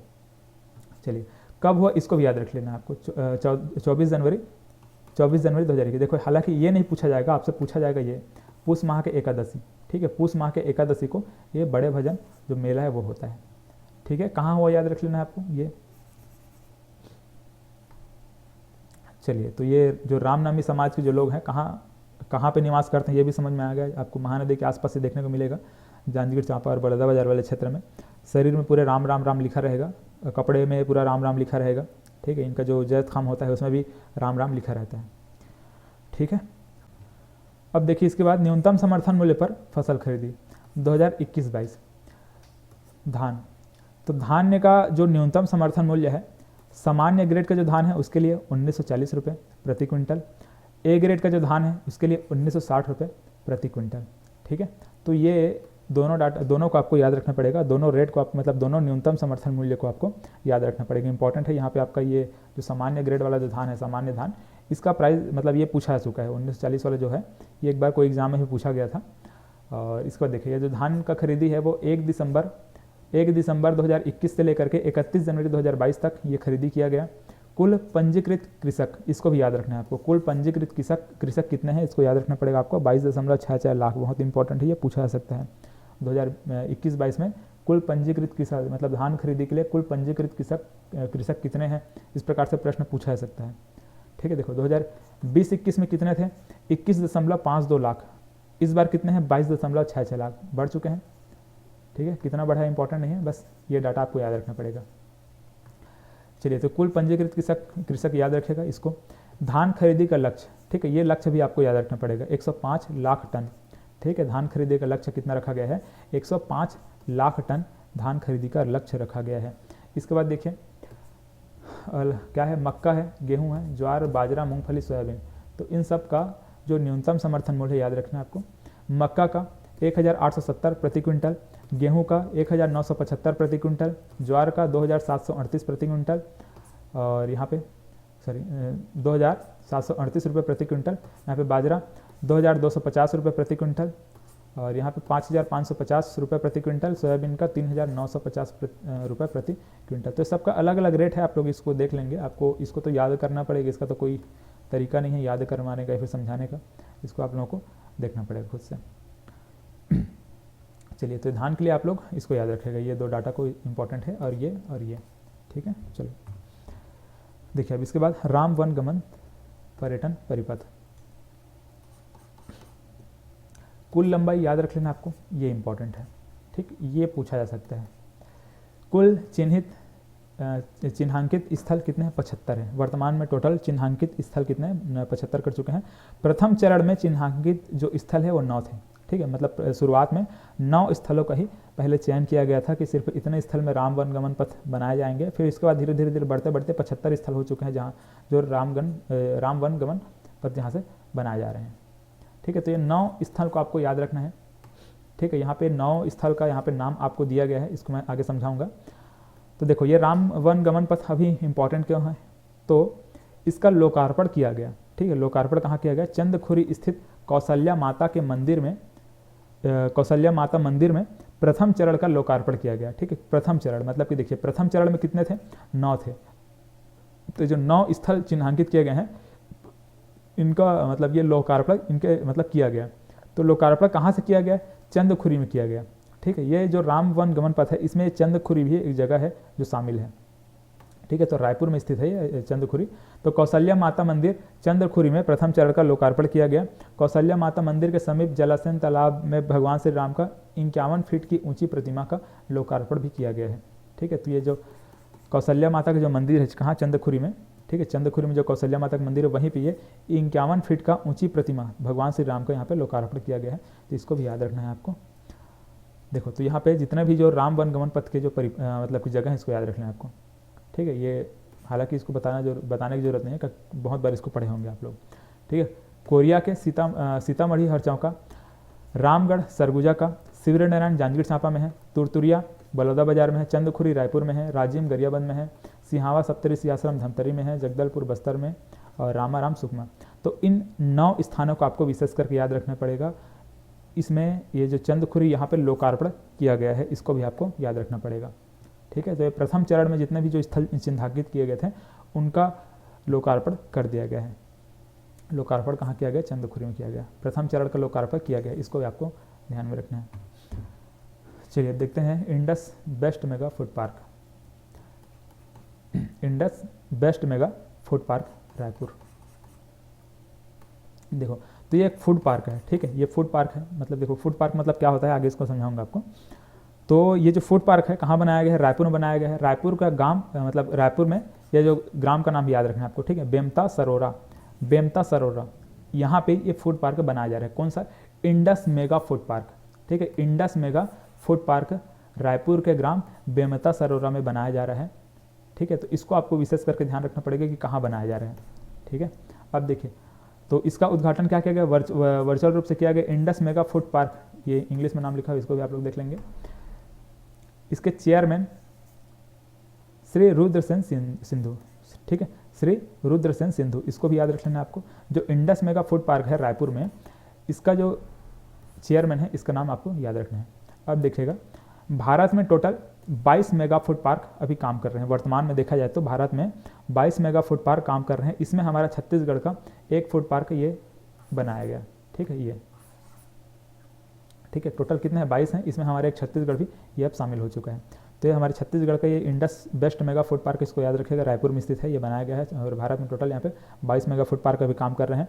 भारत सरकार के मेक इन इंडिया और आत्मनिर्भर भारत का ये विजन के अनुरूप है। ठीक है, जो 22 मेगा फूड पार्क काम कर रहे हैं वो। इसमें देखिए, इसमें फलों और सब्जियों का प्रसंस्करण और पैकेजिंग किया जाता है। देखो, इसमें क्या होता है कि जैसे कि अलग अलग जो फ्रूट्स हैं उनका, जैसे कि मानकर चलिए चिप्स वगैरह, आलू है उससे चिप्स बना करके चिप्स बनाया जाता है, टोमेटो से आपको टोमेटो सॉस बनाया जाता है। तो अलग अलग जो फ्रूट्स हैं, जो सब्जियां हैं, उसका प्रसंस्करण किया जाता है और उसका पैकेजिंग किया जाता है। ठीक है, तो सब्जियों का प्रसंस्करण और पैकेजिंग किया जाता है इस फूड पार्क में। ठीक है, तो Indus best mega food park कहाँ है पूछा जाए तो आपको ध्यान में रखना है, रायपुर का बेमता सरोरा में है। ठीक है, इसके चेयरमैन कौन है पूछ दिया जाए तो रुद्रसेन सिंधु इसके चेयरमैन है। टोटल वर्तमान में 22 मेगा फूड पार्क भारत में है, इसको ध्यान में रखना है। अब देखिए, इसके बाद शेषनाग। ठीक है, ये 2 ट्रेन का नाम है, मतलब कि शेषनाग और ये वासुकी, दोनों ट्रेन का नाम है। तो जो शेषनाग जो ट्रेन है, ये भारत की दूसरी लंबी ट्रेन है। ठीक है, और जो वासुकी है वो भारत की सबसे लंबी ट्रेन है। ठीक है, तो ये 2 ट्रेन का नाम है। सबसे लंबी कौन है? वासुकी है, और दूसरे नंबर पे ये शेषनाग ट्रेन। देखो, ये शेषनाग जो ट्रेन है भारत की दूसरी लंबी ट्रेन है। लंबाई याद रखिएगा 2.8 किलोमीटर। नागपुर से कोरबा तक इसको चलाई गई। ठीक है, नागपुर से कोरबा तक की ये जो शेषनाग ट्रेन है इसको चलाई गई है। और ये जो वासुकी ट्रेन है ये भारत की सबसे लंबी ट्रेन है। ठीक है, सबसे लंबी, ये 3.5 किलोमीटर लंबाई है इसकी, और भिलाई से कोरबा तक इसको चलाई गई। तो ये दोनों ट्रेन का नाम आपको याद रखना पड़ेगा, शेषनाग और वासुकी। ठीक है, बहुत ही इंपॉर्टेंट है, दोनों को दोनों पूछा जा सकता है। दोनों को लंबाई भी आपको याद रखना है, और एक कहाँ से कहाँ तक चलाएगी इसको भी आपको याद रखना पड़ेगा। दोनों में कभी भी कन्फ्यूजन हो सकता है और कभी भी आप लोग गलत कर सकते हैं, तो दोनों को आपको विशेष करके देख लेना है। ठीक है, देखिए यहाँ पे शेषनाग है ना, तो यहाँ पे इसी से आप लोग नागपुर याद रखेंगे। ठीक है, शेषनाग से नागपुर से कोरबा, इस प्रकार से। और वासुकी तो फिलहाल ये भिलाई से कोरबा, इस प्रकार से इसको आपको सिंपल याद रखना पड़ेगा इसी। अब देखिए यहाँ पे छत्तीसगढ़ में प्रस्तावित 3 मेडिकल कॉलेज। छत्तीसगढ़ में प्रस्तावित 3 मेडिकल कॉलेज हैं, ये कोरबा, महासमुंद और कांकेर हैं। तो ये तीनों में ये कोरबा जो मेडिकल कॉलेज है इसका नाम स्वर्गीय विसाहू दास महंत के नाम पर रखा जाएगा। ठीक है, तो इसको आपको याद रखना पड़ेगा। छत्तीसगढ़ कोरबा में जो मेडिकल कॉलेज बनाया जा रहा है वो किसके नाम पर रखा जाना है? तो स्वर्गीय विसाहू दास महंत के नाम पर रखा जाना है, इसको याद रखना है आपको। इसका देखिए, छत्तीसगढ़ राज्य विद्युत मंडल। ठीक है, छत्तीसगढ़ राज्य विद्युत मंडल, इसका गठन किया गया था 15 नवंबर 2000 को इसका गठन किया गया था। ये गठन कब किया गया था ये पूछा जा सकता है, लेकिन इसमें इससे भी ज़्यादा इंपॉर्टेंट क्या है कि 1 अप्रैल 2021 से अब इसमें 3 ही कंपनियां होंगी। ठीक है, देखो इसमें पहले 5 कंपनी थे, इसमें कितने थे? Total 5 company. कौन कौन सा? जनरेशन भी था, डिस्ट्रीब्यूशन भी था, ट्रांसमिशन भी था, होल्डिंग भी था और ट्रेडिंग कंपनी। देखिए यहाँ पे CSPGCL है। ठीक है, मतलब कि Chhattisgarh state power generation company limited. ठीक है, Chhattisgarh state power generation company limited. इस प्रकार से क्या था, ये जनरेशन है, वैसे यहाँ पे डिस्ट्रीब्यूशन है, यहाँ पे ट्रांसमिशन है, वैसे ही यहाँ पे क्या था, एक होल्डिंग कंपनी भी था और यहाँ पे ट्रेडिंग कंपनी भी था। टोटल यहाँ पे 5 कंपनी थे। कौन कौन सा, एक ये हुआ, ठीक है, ये पहले नंबर के, ये दूसरे नंबर पे, ये तीसरे नंबर पे, यहाँ पे ये चौथा, ये पांचवा, ठीक है, 4 और ये 5। इस प्रकार से टोटल इसमें कितने थे, 5 कंपनी थी, ठीक है, कंपनी इसमें थे, किसमें, छत्तीसगढ़ राज्य विद्युत मंडल के अंतर्गत। लेकिन अब इसमें क्या होंगे, 3 ही कंपनी हैं, इसमें से होल्डिंग और ट्रेडिंग को हटा दिया गया है। किसको, किसको, होल्डिंग और ट्रेडिंग को, ठीक है, होल्डिंग और ट्रेडिंग याद रखने, दोनों को हटा दिया गया है। अब जो छत्तीसगढ़ राज्य विद्युत मंडल है, इसमें 1 अप्रैल 2021 से सिर्फ 3 ही कंपनी होंगे। कौन कौन से, जनरेशन, डिस्ट्रीब्यूशन और ट्रांसमिशन, ठीक है, मतलब कि यही 3 कंपनी होंगे। ये जनरेशन है, ये डिस्ट्रीब्यूशन है, ये ट्रांसमिशन है, ठीक है, यहाँ पे जनरेशन, यहाँ पे डिस्ट्रीब्यूशन, यहाँ पे ट्रांसमिशन। इसका फुल फॉर्म याद रखेगा, Chhattisgarh state power distribution company limited, ठीक है। काफ़ी लोगों को इसके बारे में पता नहीं रहता, आप लोग इसको देखे जरूर होंगे, सभी बिजली बिल पटाते हैं तो आप लोग इसको देखे जरूर होंगे। इस प्रकार से आपका CSPGCL, CSPDCL, CSPTCL लिखा रहता है, लेकिन आप लोग कभी नोटिस नहीं किया होंगे, तो इसको आपको थोड़ा सा ध्यान देना है कि हाँ, इसमें G का मतलब क्या है, इसमें D का मतलब क्या है, यहाँ पे T का मतलब क्या है। तो ये 3 ही कंपनी अभी बचा हुआ है ना, कौन कौन सा, जनरेशन, डिस्ट्रीब्यूशन और ये ट्रांसमिशन। बाकी इसमें से होल्डिंग और ट्रेडिंग को हटा दिया गया है, ठीक, इसका कोई काम नहीं था।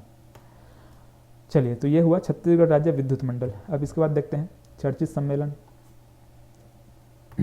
और भी इधर सम्मेलन, फिलहाल ये एक सम्मेलन यहाँ पे है और भी आगे है, उसको देखेंगे। तो प्रथम युवा सम्मेलन, ठीक है, छत्तीसगढ़ राज्य का प्रथम युवा सम्मेलन, ठीक है, पहली बार युवा सम्मेलन 2021 में किया जा रहा है, छत्तीसगढ़ राज्य का प्रथम युवा सम्मेलन। तो ये युवा सम्मेलन दीनदयाल उपाध्याय ऑडिटोरियम रायपुर में हुआ, ठीक है। ये जो सम्मेलन है छत्तीसगढ़ का प्रथम युवा सम्मेलन, वो दीनदयाल उपाध्याय ऑडिटोरियम में हुआ है, ठीक है। कहाँ के, रायपुर के दीनदयाल उपाध्याय ऑडिटोरियम ये हुआ। कब हुआ, मतलब कि इसका आयोजन कब हुआ, 30 सितंबर 2021 को इसका आयोजन किया गया, किसका, प्रथम युवा सम्मेलन का। तो इसमें जितने भी जो युवा हैं इनको पुरस्कार इसमें दिया गया है, किस, बॉलीवुड अभिनेता इनको पुरस्कृत किया गया है, ठीक है, पुरस्कार मिला है। तो प्रकाश अवस्थी, बॉलीवुड अभिनेता क्या है, प्रकाश अवस्थी। पर्वतारोही चित्रसेन साहू, नैना सिंह धाकड़, दोनों का नाम मैं आगे बताया था आपको, मतलब देख चुके हैं हम लोग। चित्रसेन साहू और नैना सिंह धाकड़, ये दोनों पर्वतारोही, इनको भी क्या पुरस्कृत किया गया है। गायक आरू साहू, ऋषिराज पांडे, आर्य सहदेव दिर्दो, इनको ये पुरस्कार पुरस्कृत किया गया है। और यहाँ पे पैरा ओलंपिक खिलाड़ी हैं, योगेश काथुलिया, सिल्वर पदक विजेता हैं। तो UPSC में चयनित आकाश श्रीमाल और ये आकाश शुक्ला, ये 2 लोग हैं। PSC चयनित निर्निधि नंदेहा, आप लोग सुने होंगे, सृष्टि चंद्राकर, डेविड, सोनल डेविड श्रीमाल, मतलब आकाश श्रीमाल, आकाश शुक्ला। तो इन सभी का नाम एक एक बार आप लोगों को देख लेना है, इंपॉर्टेंट नहीं है, यहाँ से प्रश्न नहीं बन सकता, ठीक है, प्रश्न बनने के चांसेस नहीं के बराबर है। एक का प्रश्न बन सकता है, जैसे कि आपका ये पैरा ओलंपिक खिलाड़ी योगेश काथुलिया, ठीक है, इनको सिल्वर पदक मिला, ये भी आप लोग इसको देख लेंगे आप लोग। और बॉलीवुड अभिनेता ये भी बन सकता है आपका श्री प्रकाश श्रीवास्तव, ये चित्रसेन साहू और नैना सिंह धाकड़, ये भी प्रश्न बन सकता है, बाकी तो उतना ज़्यादा इंपॉर्टेंट नहीं लग रहा मेरे को। तो प्रथम युवा सम्मेलन कब हुआ था, इसको याद रख लेना आपको, 30 सितंबर 2021 को। कहाँ हुआ था, रायपुर के दीनदयाल उपाध्याय ऑडिटोरियम में हुआ था, ठीक है। चलिए आगे देखते हैं फिल्म। तो ये भूलन दमेज, ठीक है, बहुत इंपॉर्टेंट है, ये याद रखना है इसको। देखो, तो ये सूचना एवं प्रसारण मंत्रालय भारत सरकार द्वारा वर्ष 2021 में घोषित 67वें राष्ट्रीय फिल्म पुरस्कार के अंतर्गत भूलन दमेज को क्षेत्रीय भाषा छत्तीसगढ़ी की श्रेणी में सर्वश्रेष्ठ फिल्म का राष्ट्रीय पुरस्कार दिया गया। देखो इसमें क्या बोल रहा है, ये जो 67वें, ठीक है, 67th जो राष्ट्रीय फिल्म पुरस्कार है, 67th जो राष्ट्रीय फिल्म पुरस्कार है, इसमें भूलन दमेज को छत्तीसगढ़ी भाषा के, ठीक है, छत्तीसगढ़ी मतलब कि क्षेत्रीय जो भाषा छत्तीसगढ़ी भाषा, इसमें सर्वश्रेष्ठ फिल्म का राष्ट्रीय पुरस्कार प्राप्त हुआ। मतलब कि जो भूलन दमेज इसको क्या मिला है, राष्ट्रीय पुरस्कार मिला है, ठीक है। सर्वश्रेष्ठ फिल्म का राष्ट्रीय पुरस्कार किसको प्राप्त हुआ है, भूलन दमेज को, इसको आपको याद रखना है, ठीक है। कौन सी फिल्म राष्ट्रीय फिल्म अवार्ड है ये, 67th, ठीक है। तो ये अवार्ड मतलब इसको भी याद रख लेना आपको, 67th है, भूलन दमेज इसका नाम याद रखना है। और क्या मिला है इसको, सर्वश्रेष्ठ फिल्म का राष्ट्रीय फिल्म पुरस्कार मिला है, ठीक है, राष्ट्रीय पुरस्कार इसको प्राप्त हुआ है। चलिए, तो इसको आप लोग एक बार देख लेंगे, ठीक है। वर्ष 2000 इसके लिए इसको 1 करोड़ का प्रोत्साहन अनुदान की अनुदान की पात्रता होगी।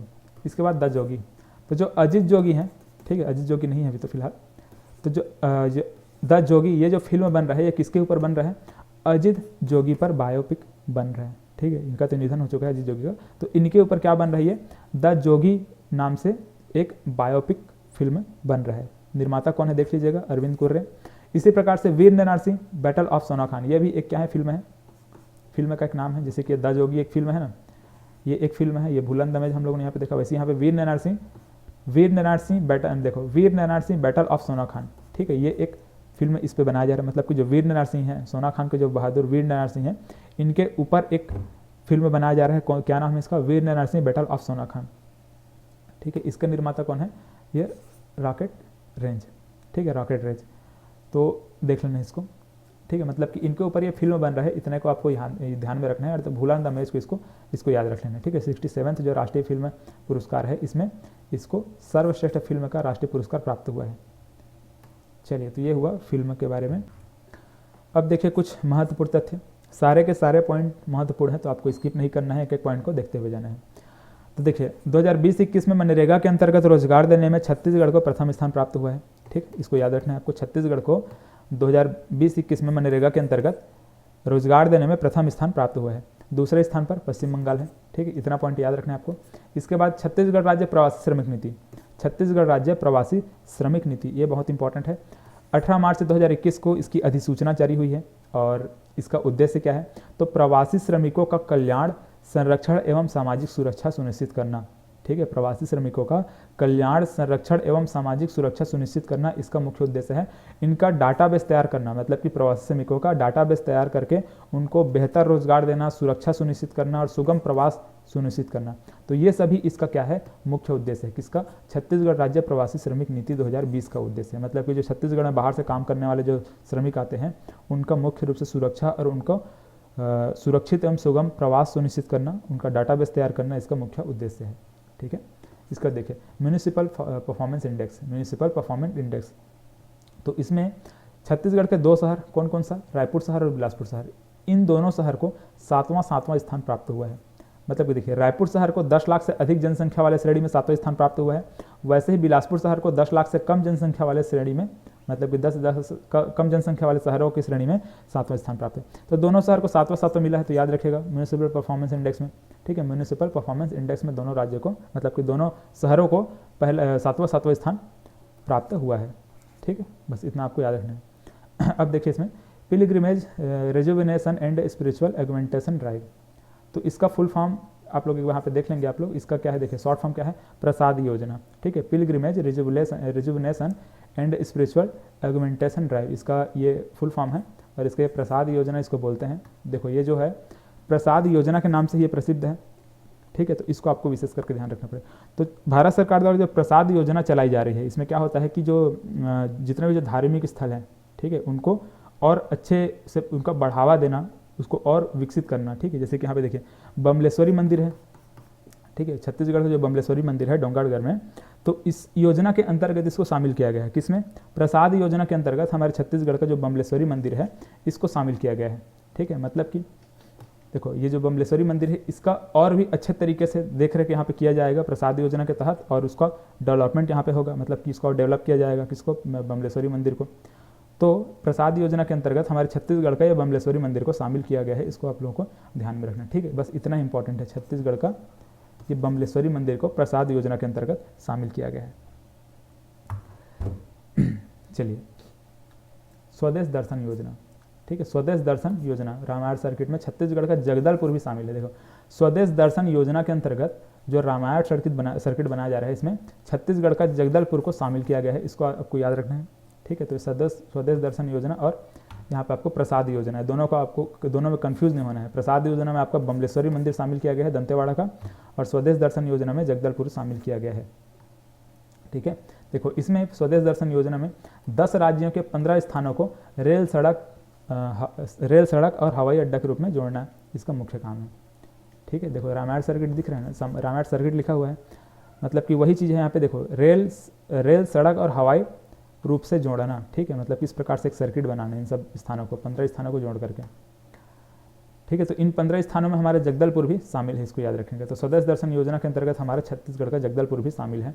नंदिनी, ठीक है, ये भिलाई माइंस एशिया की सबसे बड़ी लाइमस्टोन माइंस है, मतलब माइन है, चूना पत्थर का खदान, ठीक है, मतलब कि जो हमारा भिलाई में स्थित नंदिनी लाइमस्टोन माइन है वो एशिया की सबसे बड़ी लाइमस्टोन माइन है। ठीक है, मतलब कि सबसे बड़ी चूना खदान है, चूना पत्थर का खदान है। इसको याद रखना, किसको? नंदिनी को। भिलाई स्टील प्लांट को यहीं से लाइमस्टोन की आपूर्ति होती है। इसके बाद देखिए कोसा उत्पादन में कोरबा जिला प्रथम स्थान पर है। छत्तीसगढ़ में कोसा उत्पादन में क्या है? कोरबा जिला प्रथम स्थान पर है। दंतेवाड़ा का गारमेंट ब्रांड डेनेक्स, ये इंपॉर्टेंट है। डेनेक्स क्या है पूछा जा सकता है। तो दंतेवाड़ा में क्या होता है? दंतेवाड़ा में क्या है? महिलाओं द्वारा कपड़े की सिलाई की जाती है। ठीक है, कपड़े की सिलाई जाती है, कपड़े की सिलाई की जाती है। तो जो कपड़ा है उसका ब्रांड क्या है? डेनेक्स है। तो जो ब्रांड रखा गया है, जो गारमेंट का जो ब्रांड रखा गया है, जो भी कपड़े है उसका ब्रांड जो रखा गया है क्या नाम से है? डेनेक्स नाम से है। ठीक है, यहाँ पे देख लेंगे डेनेक्स नवा दंतेवाड़ा गारमेंट फैक्ट्री। ठीक है, यहाँ पे देखो जो दंतेवाड़ा में एक गारमेंट फैक्ट्री मतलब कि कपड़ा फैक्ट्री यहाँ पे लगाया गया है, जिसमें क्या होता है? महिलाओं द्वारा, वहाँ की जो गाँव की जो महिलाएँ हैं, दंतेवाड़ा की जो महिलाएँ हैं वहाँ पे कपड़े की सिलाई करती हैं। ठीक है, दंतेवाड़ा में वहाँ की जो भी गांव की महिलाएं वो क्या करती? कपड़े सिलाई करती हैं। उस फैक्ट्री का नाम क्या है? डेनेक्स नवा दंतेवाड़ा गारमेंट फैक्ट्री है। जो ब्रांड है वो क्या है? डेनेक्स है। तो इसको आप लोग याद रखेंगे, डेनेक्स क्या है पूछा सकता है। ठीक है, ये 2 नंबर मेंस में पूछा जाता है, ये दो नंबर का पॉइंट इसको बना मतलब कि क्वेश्चन बना के पूछ देगा, या फिर प्री में भी पूछ देगा। डेनेक्स क्या है, अलग अलग ऑप्शन देगा आपको, कपड़ा का ब्रांड है, ये है वो, ऐसे टाइप से आपको ऑप्शन देगा। तो आपको कपड़ा का ब्रांड है याद रखना इसको, डेनेक्स मतलब कि गारमेंट ब्रांड है। दंतेवाड़ा का गारमेंट ब्रांड क्या है? डेनेक्स है। चलिए, बीपीएल जनसंख्या, छत्तीसगढ़ में बीपीएल जनसंख्या कितनी है? तो छत्तीसगढ़ में सबसे अधिक बीपीएल जनसंख्या मतलब कि बीपीएल जो परिवार है हमारे छत्तीसगढ़ में सबसे अधिक है। देखो लगभग 40%। ठीक है, 39.93% मतलब कि 40% ही इसको समझ सकते हैं। तो 40% लोग क्या है? बीपीएल जनसंख्या हमारे छत्तीसगढ़ में। तो छत्तीसगढ़ में 40% लोग क्या है? बीपीएल जनसंख्या है, इसको आपको याद रखना है। ईज ऑफ डूइंग बिजनेस में छत्तीसगढ़ 6वें स्थान पर है। ठीक है, भारत में देखें तो ease of doing business index 2020 में छत्तीसगढ़ का 6वां स्थान है हमारे भारत में। ठीक है, तो इसको याद रखेंगे 6वां स्थान। 2021 का डाटा नहीं है यहाँ पे, सॉरी 2021 का नहीं है, 2020 का है। तो ये 6वां स्थान है, इसको आप लोग याद रखेंगे। इसके बाद देखिए हबीब तनवीर के नाट्य रचना बहादुर कलारिन, केबीसी में पूछा गया है। तो देखो हबीब तनवीर का एक नाट्य रचना है, क्या नाम है इसका? बहादुर कलारिन। इसको याद रखना है आपको, बहादुर कलारिन क्या है? हबीब तनवीर द्वारा एक नाट्य रचना है, इसके द्वारा ये इसका एक रचना है, इसका और बहुत सारा रचना है, हबीब तनवीर का बहुत सारा रचना है, आप लोग देखेंगे। तो इन सब रचना में बहादुर जो कलारिन है, इस रचना के बारे में केबीसी में प्रश्न पूछा गया था। ठीक है, केबीसी में ये प्रश्न पूछा गया था, ये बहादुर कलारिन के बारे में प्रश्न पूछा गया था। ठीक, कौन बनेगा करोड़पति में? तो इसको आप लोग याद रखेंगे, हबीब तनवीर द्वारा हबीब तनवीर की रचना है। चलिए आगे देखते हैं। राजकीय गमछा, छत्तीसगढ़ का क्या है? राजकीय गमछा का लोकार्पण किया गया। ठीक, कब किया गया? 14 अक्टूबर 2021 को। हालांकि इंपॉर्टेंट डेट नहीं है, लेकिन ये राजकीय गमछा इंपॉर्टेंट है। ठीक है, देखो ये किससे बनाया गया? सिल्क और कॉटन के कपड़े से तैयार किया जा रहा है। इसमें राजकीय पक्षी पहाड़ी मैना, राजकीय पशु वन भैंसा, मांदर, बस्तर के प्रसिद्ध गौर नृत्य और गौर नृत्य करते कलाकारों का चित्र, गोदना चित्रकारी अंकित किए गए। धान की बाली, हल जोतते किसान, सरगुजा की पारंपरिक भित्ति। ठीक है, तो ये सभी चीज़ों को इसमें शामिल किया गया है। देखो यहाँ पे देखिए धान की बाली है, और यहाँ पे जो आपको छोटे छोटे चित्र यहाँ पे दिखाई दे रहे हैं, यहाँ पे गोदना टाइप का यहाँ पे दिख रहा है ना, हल्का हल्का कुछ दिख रहा होगा आपको इस प्रकार से। तो ये सब चीज़ जो लिखा हुआ है यहाँ पे, ठीक है, ये जो राजकीय पक्षी पहाड़ी मैना है, पशु है, ठीक है, जो गौर नृत्य हम लोगों ने यहाँ पे देखा, तो ये सभी गोदना जिस प्रकार से चित्रकारी किया जाता है इसी प्रकार से इसमें चित्रकारी बनाया गया है इसी प्रकार से। ठीक है, तो ये राजकीय गमछे को याद रखेगा। कोई भी अतिथि हमारे छत्तीसगढ़ में आते हैं तो इसको ये पुरस्कार के मतलब कि सम्मान के रूप में उनको दिया जाता है। ठीक है, बाहर जो भी अतिथि आते हैं छत्तीसगढ़ में उनको इस प्रकार से सम्मान के रूप में दिया जाता है इस प्रकार से। तो ये कब इसका लोकार्पण किया गया इसको भी आप लोग देख लेंगे एक बार। चलिए इसके बाद देखते हैं छत्तीसगढ़ बनेगा चाय कॉफ़ी हब। छत्तीसगढ़ बनेगा चाय कॉफ़ी हब। चाय का उत्पादन जसपुर में हो रहा है, कॉफ़ी का उत्पादन बस्तर में हो रहा है, तो ये दोनों स्थान को याद रखेंगे। ठीक है, बस्तर में क्या कॉफ़ी और जसपुर में क्या चाय, तो चाय कॉफ़ी का हब। अब देखिए इसमें इंपॉर्टेंट क्या है, आगामी 3 वर्ष में कम से कम 10-10 हज़ार एकड़ में चाय व कॉफ़ी की खेती की जाएगी। ठीक है, मतलब कि लगभग 20,000 एकड़ में आगामी 3 वर्ष में चाय और कॉफ़ी सिर्फ उगाए जाएंगे। ठीक है, मतलब कि 10 10 बोल रहे हैं, मतलब कि इसका 10 और इसका 10 मिलाएंगे तो 20, तो 10-10 एकड़ में क्या होगा, इनकी खेती कर दी जाएगी। चाय कॉफ़ी की खेती आगामी 3 वर्ष में किया जाएगा। ठीक, इस प्रकार से बताया गया है, देख लीजिएगा। केंद्रीय विद्युत प्राधिकरण रिपोर्ट दिसंबर 2020 की स्थिति के अनुसार विद्युत उत्पादन में छत्तीसगढ़ राज्य प्रथम स्थान, ये इंपॉर्टेंट है, याद रखिएगा। ठीक है, केंद्रीय विद्युत प्राधिकरण रिपोर्ट के अनुसार, ठीक है, केंद्रीय विद्युत प्राधिकरण रिपोर्ट 2000 मतलब कि दिसंबर 2020 के स्थिति के अनुसार छत्तीसगढ़ क्या है, प्रथम स्थान पर है। किसमें, विद्युत उत्पादन में। विद्युत उत्पादन में छत्तीसगढ़ राज्य क्या है, प्रथम स्थान पर है, याद रखेगा। और द्वितीय स्थान पर तेलंगाना है। ठीक है, तो ये प्रश्न शायद कोई एग्जाम में पूछा गया था अभी, विद्युत उत्पादन में छत्तीसगढ़ राज्य के कौन से स्थान है। ठीक है, तो इसको आप लोग याद रखेंगे, छत्तीसगढ़ राज्य का विद्युत उत्पादन में प्रथम स्थान है, द्वितीय स्थान पर कौन सा है, तेलंगाना है। चलिए, इसके बाद देखिए, दुर्ग जिले के अंतर्गत पाटन तहसील के ग्राम कुंडा में जैव विविधता उद्यान, ठीक है, ये याद रखिएगा, इंपॉर्टेंट है। जैव विविधता उद्यान का भूमि पूजन किया गया। ठीक है, तो ये जैव विविधता उद्यान कहाँ बनाया जाएगा, दुर्ग जिले के पाटन तहसील के ग्राम फुंडा में। ठीक है, फुंडा, तो यहाँ पे क्या बनाया जाएगा, जैव विविधता उद्यान बनाया जाएगा। याद रखना है आपको, दुर्ग को मेन याद रखना है आपको, और ये पाटन तहसील को याद रखना है। बाकी ये गांव का नाम अगर भूल जाते हैं कोई दिक्कत नहीं, हालांकि इतना डीप नहीं जाएगा, दुर्ग पूछा जाएगा ऐसे। तो जैव विविधता पार्क कहाँ बनाया जा रहा है, दुर्ग जिले के अंतर्गत पाटन तहसील में, पाटन तहसील ग्राम फुंडा में। ठीक, क्या है ये, जैव विविधता उद्यान। अच्छा देखो, ये जैव विविधता उद्यान है ना, ये जैव विविधता पार्क एक दूसरा हम लोग आगे देखेंगे, तो इसको हम लोग को याद रखना है। जैव विविधता ये उद्यान है, चलिए इसको ध्यान में रखना है आपको। देखो अब इसमें ये क्या क्या है, और 20 एकड़ बनाया जा रहा है, ये फिलहाल इंपॉर्टेंट नहीं है। 100 से अधिक प्रजाति, और ये फिलहाल ये सभी इंपॉर्टेंट नहीं है, लेकिन फिलहाल एक बार आप लोग देख लेंगे। 20 एकड़ के क्षेत्र में विकसित किया जाएगा, और जापानी मियावाकी तकनीक का उपयोग किया जाएगा। इसमें 100 से अधिक प्रजाति के 3000 पौधे लगाए जाएंगे। देखो, जैव विविधता बोल रहे हैं, जैव विविधता ये बोला जा रहा है ना, विविधता मतलब आप समझ रहे हैं, जैव विविधता को सभी लोगों को पता होगा। तो अलग अलग प्रकार के, मतलब अलग अलग प्रजाति के यहाँ पे 3000 पौधे यहाँ पे लगाए जाएंगे। तो इसको आप लोग देख लेंगे एक बार। ठीक है, कहाँ बनाया जा रहा है, ये इंपॉर्टेंट है। चलिए, इसके बाद देखिए, नीति आयोग के सतत विकास लक्ष्य सूचकांक रिपोर्ट 2020-21 के लैंगिक समानता रिपोर्ट में छत्तीसगढ़ देश के प्रथम स्थान पर है। ठीक है, तो ये लैंगिक समानता में क्या है, छत्तीसगढ़ देश में प्रथम स्थान पर, इसको याद रखेगा। ठीक है, तो ये नीति आयोग का जो SDG रिपोर्ट है, सतत विकास लक्ष्य सूचकांक, इसमें क्या है, ये लैंगिक समानता वाली जो रिपोर्ट है, इसमें छत्तीसगढ़ देश में प्रथम स्थान पर है। ठीक है, चलिए इसके बाद देखिए, ऑपरेशन मानसून 2021, तो ये चलाया गया था जून 2021 में, नक्सल सर्चिंग अभियान के रूप में इसको चलाया गया था। ठीक है, ये क्या है, ऑपरेशन मानसून पूछा जाएगा। ऑपरेशन मानसून किससे संबंधित है, ऐसा प्रश्न पूछा जाएगा। तो ऑपरेशन मानसून याद रखिएगा, नक्सल सर्चिंग अभियान से संबंधित है, मतलब कि नक्सलवादी संबंधित है। तो जो पुलिस वाले हैं, बस्तर पुलिस फोर्स, इसके द्वारा यह अभियान चलाया गया था। कौन सा, ऑपरेशन मानसून। कब चलाया गया था, जून 2021 में। इसके बाद देखिए, मनरेगा मजदूरी दर, देखो मनरेगा मजदूरी दर 1 अप्रैल 2021 से 193 रुपये प्रतिदिन हो जाएगा। ठीक है, ये मतलब ये किया गया है, 193 रुपये प्रतिदिन छत्तीसगढ़ में मनरेगा का मजदूरी दर 1 अप्रैल 2021 से ये कर दिया गया, कितना, 193 रुपये प्रतिदिन।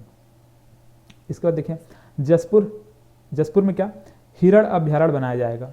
ठीक है, जसपुर में क्या है, हिरण अभ्यारण्य बनाया जाएगा, इसको याद रखिएगा, बहुत इंपॉर्टेंट है ये। जसपुर में हिरण अभ्यारण्य बनाया जाएगा, जो कि भी प्रस्तावित है, बना नहीं है। तो कहाँ बनाया जाएगा, छत्तीसगढ़ का एकमात्र हिरण अभ्यारण्य, से पूछा जाएगा आपसे, तो याद रखना है आपको, जसपुर में। ठीक है, छत्तीसगढ़ का एकमात्र हिरण अभ्यारण्य जसपुर में बनाया जाएगा। इसका देखिए, तेलंगानी बोर्ड गठन की घोषणा, छत्तीसगढ़ में तेलंगानी बोर्ड का गठन किया गया, मतलब कि इसमें तेलंगानी बोर्ड की गठन की घोषणा, तो ये 5 जिलों में ये किया जाएगा। कहाँ कहाँ, रायपुर, मतलब ये किया गया है, रायपुर, धमतरी, महासमुंद, गरियाबंद और ये बलौदाबाजार। तो इन सब में तेलंगानी बोर्ड की गठन की घोषणा की गई। चलिए, तो इसको याद रखिएगा, इंपॉर्टेंट नहीं है फिलहाल, तो ये बस देख लेना है आपको। ये तेंदुआ, 852 तेंदुआ। ठीक है, छत्तीसगढ़ में वर्तमान में कितने तेंदुआ अगर पूछा जाए तो आपको 852 डाटा याद रखने। 5वां स्थान पर देखो, छत्तीसगढ़ तेंदुआ के स्थान पर, मतलब कि छत्तीसगढ़ में जितने भी तेंदुआ हैं उसके कंपैरिजन में देखा जाए तो भारत में क्या है, छत्तीसगढ़ 5वें स्थान पर है। प्रथम स्थान पर कौन सा है, मध्य प्रदेश, मतलब कि मध्य प्रदेश में सबसे अधिक तेंदुआ है, हमारे छत्तीसगढ़ 5वें स्थान पर है। छत्तीसगढ़ में 852 तेंदुआ है। ठीक है, तो ये डाटा याद रखिएगा, 852 को। छत्तीसगढ़ 5वें स्थान पर है। इसके बाद देखिए मुंगेली नक्सल प्रभावित जिले की सूची में शामिल और बालोद नक्सल प्रभावित जिले की सूची से बाहर हो गया। ठीक है, मुंगेली को क्या किया गया है, नक्सल प्रभावित जिले की सूची में शामिल किया गया है, जबकि बालोद को नक्सल प्रभावित जिले की सूची से बाहर निकाल दिया गया है। ठीक है, चलिए अब देखा जाए तो ये बालोद में क्या है, नक्सल प्रभावित जिला, मतलब ये बालोद क्या है, नक्सल प्रभावित जिला नहीं है, जबकि मुंगेली नक्सल प्रभावित जिला के अंतर्गत शामिल किया गया है। देखिए दंतेवाड़ा क्या है, प्रधानमंत्री मातृत्व वंदना योजना के क्रियान्वयन में प्रथम स्थान प्राप्त किया है। छत्तीसगढ़ में प्रधानमंत्री मातृत्व वंदना योजना के जो क्रियान्वयन है उसमें किसको, दंतेवाड़ा को प्रथम स्थान प्राप्त हुआ है। तरेम घाट याद रखिएगा, 4 अप्रैल 2021 को यहाँ पे एक नक्सली हमला हुआ है, 23 से अधिक जवान यहाँ पे शहीद हो गए हैं। तो 4 अप्रैल 2021 को सुकमा बीजापुर बॉर्डर पर जो जोनागुड़ा गांव है, ठीक है, ये जो जोनागुड़ा गांव, यहाँ पर नक्सली हमला हुआ है, 23 से अधिक जवान यहाँ पे शहीद हुए हैं। सुकमा के सोना कुकनार में प्रत्येक 12 वर्ष पश्चात 2 दिवसीय मेला यहाँ पे होता है। ठीक है, एक बार देखो सुकमा का सोना कुकनार में 12 वर्ष पश्चात एक बार 2 दिवसीय मावली माता का महोत्सव होता है। ठीक है, तो मावली माता का महोत्सव कहाँ होता है, सुकमा में होता है, सोना कुकनार में होता है, और 12 वर्ष के बाद होता है। 12 वर्ष में ये महोत्सव किया जाता है। ठीक है, 12 वर्ष में एक बार, ठीक है, 12 वर्ष पश्चात एक बार 2 दिवस के मेला, 2 दिन का ये मेला मतलब महोत्सव होता है। IFS संजीता गुप्ता, ठीक है, IFS संजीता गुप्ता की पुस्तक butterfly treasure of Chhattisgarh, butterfly treasure of Chhattisgarh, इसको याद रखेगा, इंपॉर्टेंट हो सकता है ये पुस्तक किसके द्वारा लिखा गया है, बटरफ्लाई ट्रेजर ऑफ छत्तीसगढ़, ये पर्यावरण संबंधित है। तो पर्यावरण संबंधित कुछ भी चीज़ यहाँ पे आ रहा है तो वो इंपॉर्टेंट है। तो बटरफ्लाई ट्रेजर ऑफ छत्तीसगढ़ किसके द्वारा लिखा गया है, संजीता गुप्ता के द्वारा लिखा गया है, इसको ध्यान में रखना है आपको। इसमें 170 तितलियों, ठीक है, 170 प्रजाति की जो तितलियां हैं उसके बारे में वर्णन किया गया है। छत्तीसगढ़ में पाई जाने वाली 170 प्रजाति की जो तितलियां हैं उसके बारे में यहाँ पे लिखा गया है। ठीक है, किसमें, बटरफ्लाई ट्रेजर ऑफ छत्तीसगढ़, इसमें। तो ये किसका पुस्तक है, मतलब किसके द्वारा लिखा गया है, तो संजीता गुप्ता के द्वारा लिखा गया है। किससे संबंधित है, तितलियों से संबंधित है। कितने प्रकार की तितलियां हैं, तो 170 प्रजातियां हैं यहाँ पे तितलियों की। छत्तीसगढ़ को ई पंचायत पुरस्कार की कैटेगरी में दूसरा स्थान प्राप्त हुआ। ठीक है, छत्तीसगढ़ को ई पंचायत पुरस्कार में ये दूसरा स्थान प्राप्त हुआ है। हिंदी के प्रख्यात कवि व गद्यकार विनोद कुमार शुक्ल, ठीक है, नाम याद रखिएगा, विनोद कुमार शुक्ल को 72 सदस्यता प्राप्त हुआ है, 72 सदस्यता फेलोशिप प्रदान की गई है। तो विनोद कुमार शुक्ल जो कि राजनांदगांव से है, इनको क्या है, साहित्य अकादमी, देखो साहित्य अकादमी में दिए जाने वाला, देखो साहित्य अकादमी द्वारा दिए जाने वाला सर्वोच्च सम्मान है, कौन सा, 72 सदस्यता। तो ये साहित्य अकादमी द्वारा दिए जाने वाला जो सबसे सर्वोच्च सम्मान, ठीक है, सर्वोच्च सम्मान क्या है, ये 72 सदस्यता है। ये किनको प्राप्त हुआ है, विनोद कुमार शुक्ल को प्राप्त हुआ है। तो ये इंपॉर्टेंट है, ये राजनांदगांव से संबंधित है। देखो राजनांदगांव से है कौन, ये विनोद कुमार शुक्ल, इनको ये 72 सदस्यता प्राप्त हुआ है। ठीक है, इसको याद रखिएगा, इंपॉर्टेंट है, ये पूछा जा सकता है। ठीक है, साहित्य अकादमी द्वारा दिए जाने वाला ये सबसे बड़ा सम्मान है, कौन, 72 सदस्यता। चलिए इसके बाद देखिए, छत्तीसगढ़ में बेरोजगारी दर 3.8%, ठीक, ये बोला गया कोरोना के समय में, जबकि देश में 7.6% की बेरोजगारी थी। ठीक है, अब देखिए इसके बाद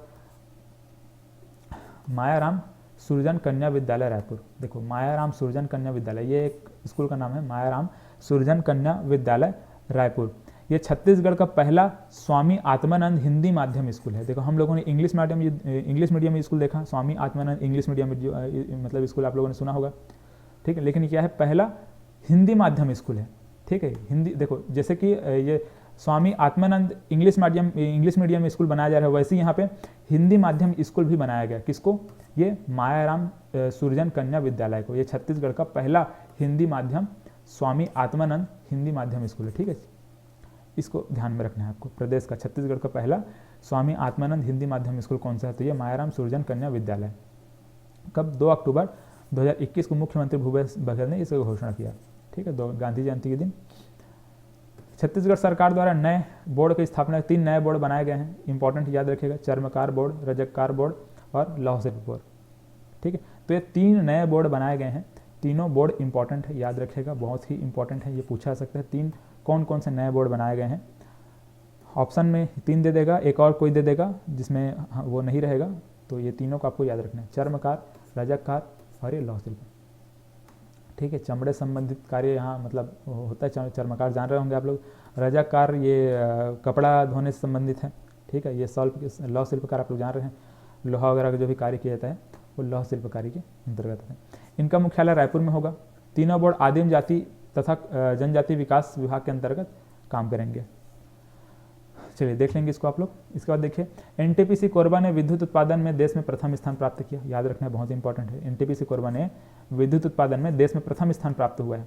ठीक है, बहुत ही इंपॉर्टेंट है, याद रखना इसको। छत्तीसगढ़ ने ही प्रथम स्थान हम लोग देखे थे आगे।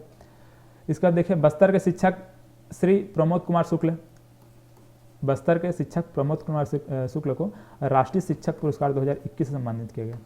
ठीक है, बस्तर के शिक्षक इंपॉर्टेंट, याद रखिएगा इसको ना, ये पूछा सकता है।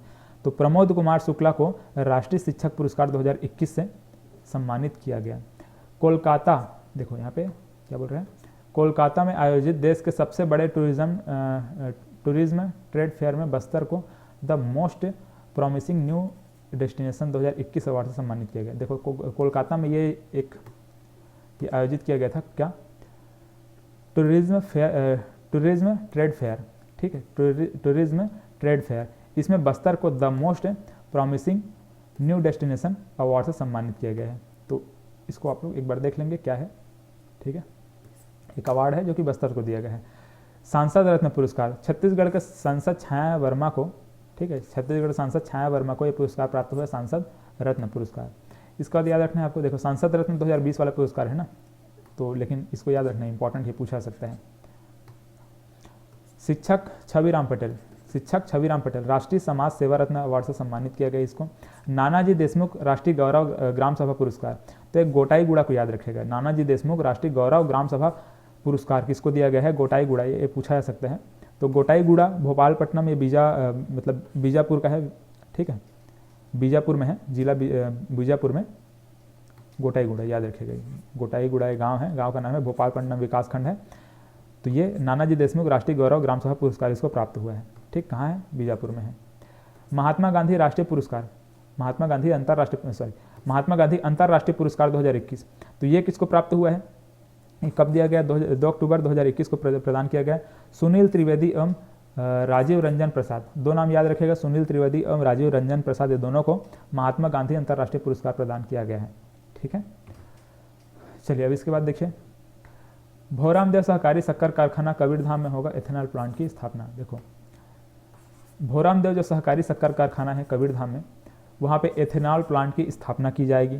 वैसे ही माँ दंतेश्वरी मक्का प्रसंस्करण, देखो यहाँ पे एक मिनट, माँ दंतेश्वरी मक्का प्रसंस्करण और विपणन सहकारी समिति द्वारा ग्राम कोकोडी, ठीक है, ग्राम कोकोडी कोंडा गांव में मक्का आधारित एथेनॉल प्लांट की स्थापना की जाएगी। देखो यहाँ पे सहकारी शक्कर कारखाना, देखो शक्कर कारखाना में यहाँ पे एथेनॉल प्लांट की स्थापना किया जा रहा है, और यहाँ पे मक्का प्रसंस्करण जो केंद्र है वहाँ पे ये क्या एथेनॉल प्लांट की स्थापना किया जा रहा है।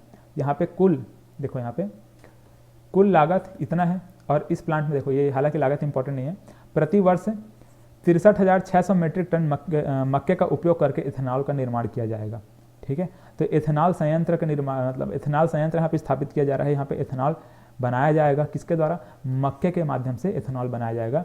वैसे ही यहाँ पे गन्ने का जो खोई होगा उससे एथेनॉल यहाँ पे बनाया जाएगा। ठीक है, गन्ने का जो खोई यहाँ पे निकाल जाएगा शक्कर कारखाना कबीरधाम में, वहाँ पे एथेनॉल बनाया जाएगा। मक्के का जो छिलका होता है, सॉरी गन्ने का जो खोई है उसके माध्यम से, जो गन्ने का जो खोई है उसके माध्यम से एथेनॉल बनाया जाएगा, और यहाँ पर मक्के के माध्यम से एथेनॉल बनाया जाएगा। ठीक है, तो ये दोनों को आपको ध्यान में रखना है। इसका देखिए सेमरा ग्राम, ठीक है, जगदलपुर में है सेमरा ग्राम, देश का दूसरा सबसे बड़ा फूड पार्क। तो इसको आप लोग याद रखिए, देश का सबसे बड़ा, दूसरा सबसे बड़ा फूड पार्क यहाँ बनाया जा रहा है सेमरा ग्राम में। चलिए इसके बाद देखिए, इस फूड पार्क बस्तर में लघु वनोपज को, देखो इस फूड पार्क में क्या किया जाएगा, बस्तर के जो लघु वनोपज होंगे उनको इकट्ठा करके इनका प्रोडक्ट तैयार किया जाएगा। जो लघु वनोपज हैं उन सब का क्या किया जाएगा, प्रोडक्ट तैयार किया जाएगा। अलग अलग प्रकार के प्रोडक्ट तैयार किया जाएगा और इन्हें देश विदेश में एक्सपोर्ट किया जाएगा। यह ट्राइफेड की मदद से बनाया गया है। ठीक है, तो ये सेमरा ग्राम में बनाया गया है क्या, देश का दूसरा सबसे बड़ा फूड पार्क। ठीक, सेमरा ग्राम जगदलपुर में। ठीक है, लघु वनोपज के यहाँ पे प्रसंस्करण किया जाएगा और ये ट्राइफेड की मदद से बनाया गया है। जगदलपुर में स्थित लामिनी पार्क, ठीक है, जगदलपुर स्थित लामिनी पार्क में छत्तीसगढ़ का सबसे बड़ा पक्षी विहार का निर्माण किया जाएगा।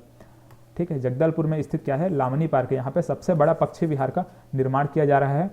पक्षी विहार में 20 से अधिक प्रजाति देश विदेशी पक्षियों का आवास व्यवस्थित किया। ठीक है, फिलहाल तो आप इतना याद रखेंगे।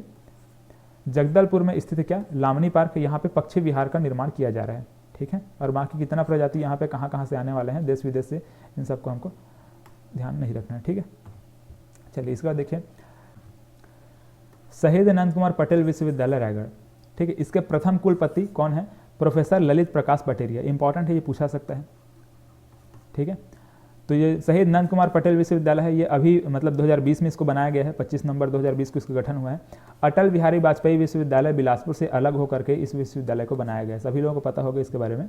तो अटल बिहारी वाजपेयी विश्वविद्यालय से अलग होकर कौन बना? शहीद नंद कुमार पटेल विश्वविद्यालय। कब? 25 नवंबर 2020 को। इसका प्रथम कुलपति याद रखना है आपको, प्रोफेसर ललित प्रकाश पटेरिया। ठीक है, इसके बाद देखिए छत्तीसगढ़ का पहला मखाना प्रसंस्करण। मखाना क्या है?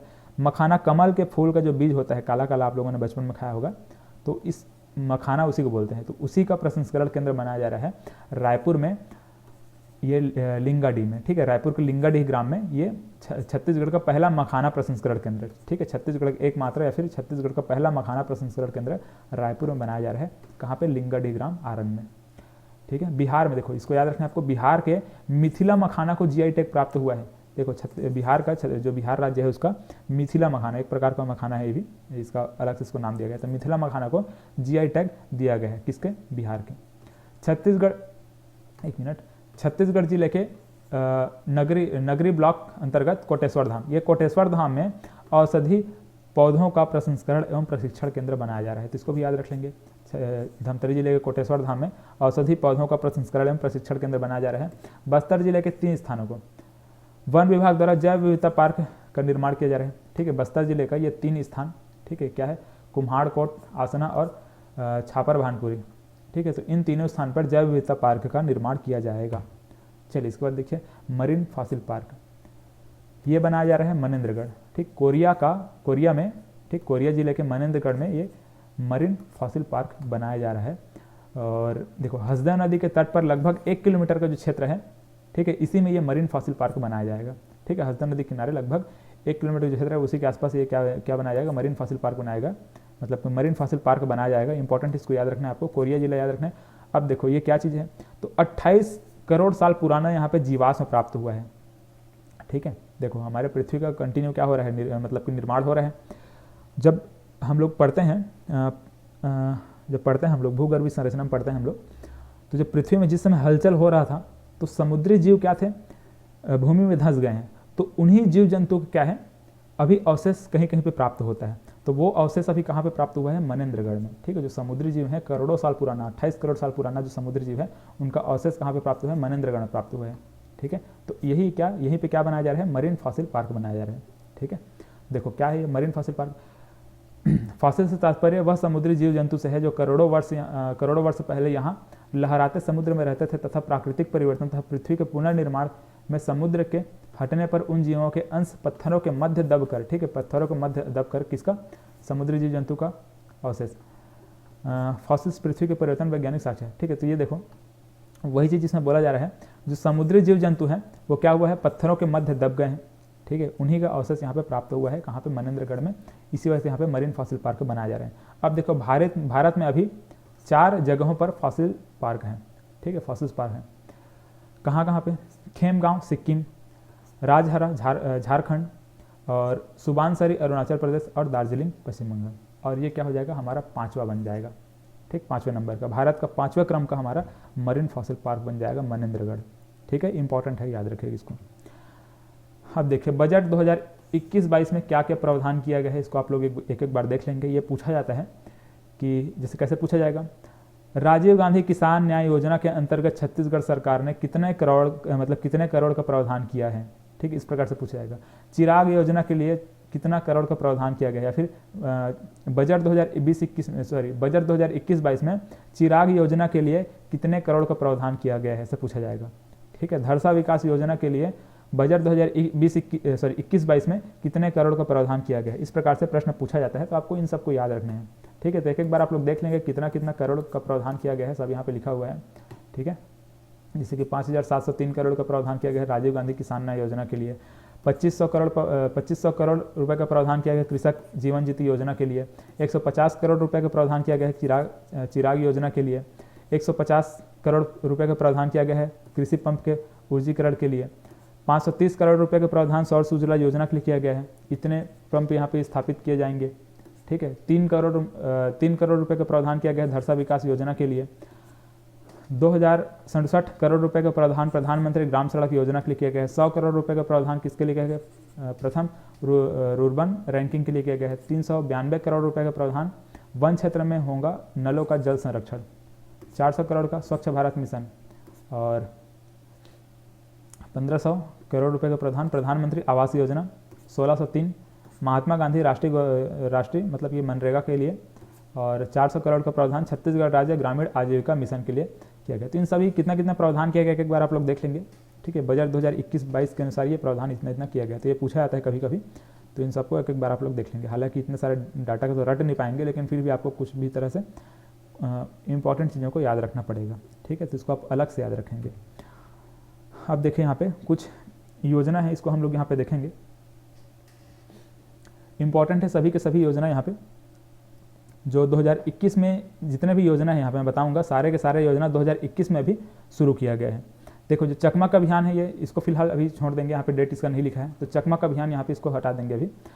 देखो यहाँ पे महिला एवं बाल विकास विभाग द्वारा यूनिसेफ के सहयोग से इसको शुरू किया गया। चकमक अभियान क्या था? लॉकडाउन जब हुआ था उस दौरान जो बच्चे हैं उसको मतलब कि सीखने, देखो सब स्कूल जाना तो बंद कर दिए बच्चे, तो अपने घर में ही जो घर के जो ही अभिभावक हैं उनके साथ सीखने सिखाने का जो कार्यक्रम है उसको बढ़ावा देने के लिए ये क्या चकमक अभियान और सजग कार्यक्रम शुरू किया गया। ठीक है, तो लॉकडाउन के दौरान बच्चों के लिए अपने घर के अभिभावक के साथ ही सीखने के लिए मतलब कि घर के अभिभावक उनके सीखने में प्रयास किया जाए या फिर पढ़ाई में उनका सहयोग करे, ये सोच करके अभियान शुरू किया गया। 2020-21 में स्वामी आत्मानंद इंग्लिश मीडियम योजना शुरू किया गया। 2021 में भी आपका ये स्वामी आत्मानंद हिंदी मीडियम योजना भी शुरू किया गया। दोनों को याद रखेंगे। ठीक है, फिलहाल ये डाटा चेंज हो चुका होगा, कितने बच्चे दाखिल ले चुके हैं वो डाटा आपको चेंज हो चुका होगा। ठीक है, ये 2020-21 का। अब देखिए यहाँ पे 2021 वाला डाटा जो भी है, तो 1 अप्रैल 2021 को मुख्यमंत्री महतारी न्याय रथ योजना ये शुरू किया गया। ठीक है, यहाँ से आप लोग ध्यान देंगे 1 अप्रैल 2021 को मुख्यमंत्री महतारी न्याय रथ योजना ये शुरू किया गया। घरेलू हिंसा से पीड़ित महिलाओं को न्याय के लिए आवाज़ उठाने के प्रति जागरूक करना इसका मुख्य उद्देश्य है। किसका? ये मुख्यमंत्री महतारी न्याय रथ योजना का उद्देश्य है। 1 अप्रैल 2021 को ये शुरू किया गया है। 9 अप्रैल 2021 को रोको टोको अभियान शुरू किया गया। कोविड-19 को रोकथाम हेतु जागरूकता अभियान है ये। ठीक है, 9 अप्रैल 2021 को ये अभियान शुरू किया गया। क्या? रोको टोको अभियान। इंपॉर्टेंट याद रखेगा, 9 अप्रैल 2021 कोविड-19 का रोकथाम हेतु जागरूकता अभियान है। 13 मई 2021 छत्तीसगढ़ महतारी दुलारी योजना शुरू किया गया। छत्तीसगढ़ महतारी दुलारी योजना 13 मई 2021 को शुरू किया गया।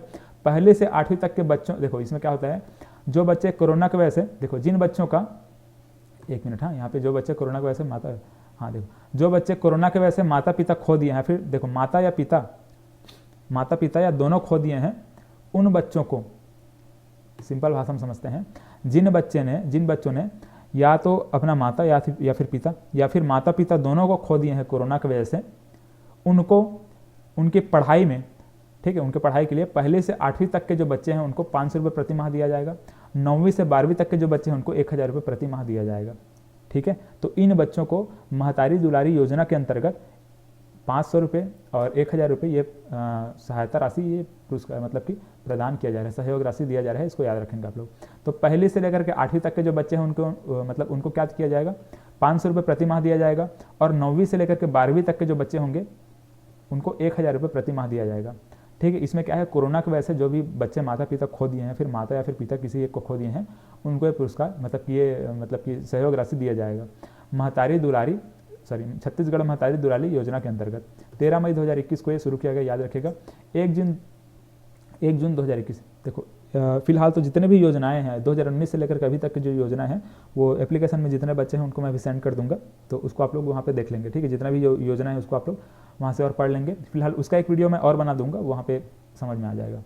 फिलहाल 2021 में कौन कौन सी योजना है इसको हम लोग यहाँ पे समझ रहे हैं। तो 1 जून 2021 तुम्हार सरकार तुम्हार द्वार, ड्राइविंग लाइसेंस व रजिस्ट्रेशन प्रमाण पत्र संबंधित 22 परिवहन सेवाओं का घर पहुँच सुविधा।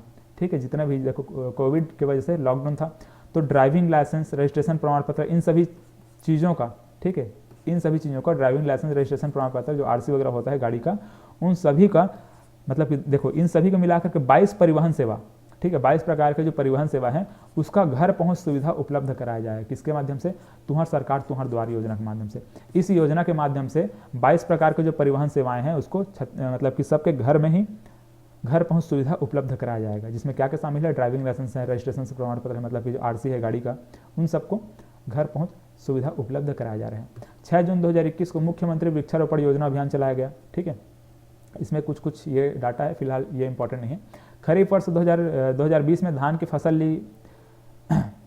ली है, यदि वे धान की फसल के बदले खेतों में, देखो 2020 में जिन्होंने धान की फसल उगाई खरीफ फसल में, अब वो अगर धान के बदले अपने खेत में वृक्षारोपण करते हैं तो उनको आगामी 3 वर्षों तक प्रति एकड़ प्रति वर्ष 10,000 रुपये प्रदान किया जाएगा, ठीक है। मतलब कि प्रति एकड़ प्रति वर्ष, मतलब कि हर साल उनको 10,000 रुपये दिया जाएगा आगामी 3 वर्षों तक के, अगर वो अपने खेत में वृक्षारोपण करते हैं। मतलब कि 2020 में जो लोग धान उगाए थे खरीफ फसल में, अब वो धान ना उगा करके अपने खेत में वृक्षारोपण करेंगे आगामी 3 वर्षों तक के, तो उनको प्रति वर्ष प्रति एकड़ 10,000 रुपये यहाँ पे रुपये दिया जाएगा, ठीक है, जिसको आप लोग याद रखेंगे। इसके बाद देखिए 25 जून से 31 जुलाई तक पौधा तुम्हार द्वार योजना चलाया गया। वृक्षारोपण को बढ़ावा देने के लिए प्रत्येक हितग्राही को 10 फलदार पौधे निःशुल्क प्रदान किए गए। इसमें सत्र 2021-22 से महतारी दुलारी योजना, हम लोग यहाँ पे कहीं पे देख लिए हैं इसको, महतारी दुलारी योजना ये शुरू किया गया है, ठीक है। यही चीज़ यहाँ पे लिखा हुआ है, ठीक है, इसको दोबारा यहाँ पे लिख चुका है। तो कोरोना महामारी से जो भी बच्चे बेसहारा हैं, जो अनाथ बच्चे हैं या फिर जिनके माता पिता खत्म हो चुके कोरोना से, उनका जो पढ़ाई का खर्च है उनको देखो पढ़ाई का पूरा खर्च उठाएगी सरकार, मतलब छत्तीसगढ़ सरकार उठाएगी। स्वामी आत्मानंद इंग्लिश मीडियम में उनको प्रवेश मिलेगा, ठीक है, उनसे बिना फीस लिए वहाँ पे उनको प्रवेश दिया जाएगा। 8वीं से मतलब पहली से 8वीं तक के जो बच्चे हैं उनको 500 रुपये और 9वीं से 12वीं तक के बच्चों को 1,000 रुपये प्रतिमाह छात्रवृत्ति के रूप में दिया जाएगा, ठीक है। तो ये महतारी दुलारी योजना के अंतर्गत ही ये जो भी और यहाँ पे है पढ़ाई का पूरा खर्च सरकार उठाएगी। आत्मानंद इंग्लिश मीडियम स्कूल में उनको फ्री में एडमिशन मिलेगा और ये उनको सहायता राशि छात्रवृत्ति दिया जाएगा। उनको देख लीजिएगा आप लोग क्या क्या है। चलिए आगे देखते हैं। अब देखिए 44वां राउत नाचा महोत्सव 2021, आयोजन तिथि 27 नवंबर 2021 को ये राउत नाचा महोत्सव शुरू किया, मतलब कि आयोजन किया गया। कहाँ शुरू किया गया? बिलासपुर का लाल बहादुर शास्त्री मैदान में ये किया गया। लाल बहादुर शास्त्री स्कूल का जो मैदान है वहाँ पे ये 44वां राउत नाचा महोत्सव शुरू किया गया। इंपॉर्टेंट याद रखिएगा, ये डेट पूछा सकते हैं, ठीक। कहाँ किया गया? बिलासपुर में, ये इसको भी याद रखेंगे।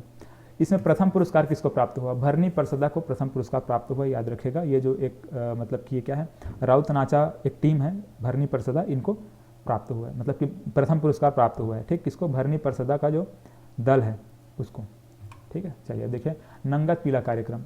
ये नंगत पीला कार्यक्रम क्या है? देखो नंगत पीला का अर्थ क्या होता है? एक स्वस्थ बच्चा। तो ये कार्यक्रम कहाँ चलाया गया है? कोंडागांव में चलाया गया है। कब? जून 2021 में। बच्चों को पौष्टिक आहार प्रदान करना इसका मुख्य उद्देश्य था। नंगत पीला कार्यक्रम की शुरुआत सुपोषण अभियान के अंतर्गत हुआ है।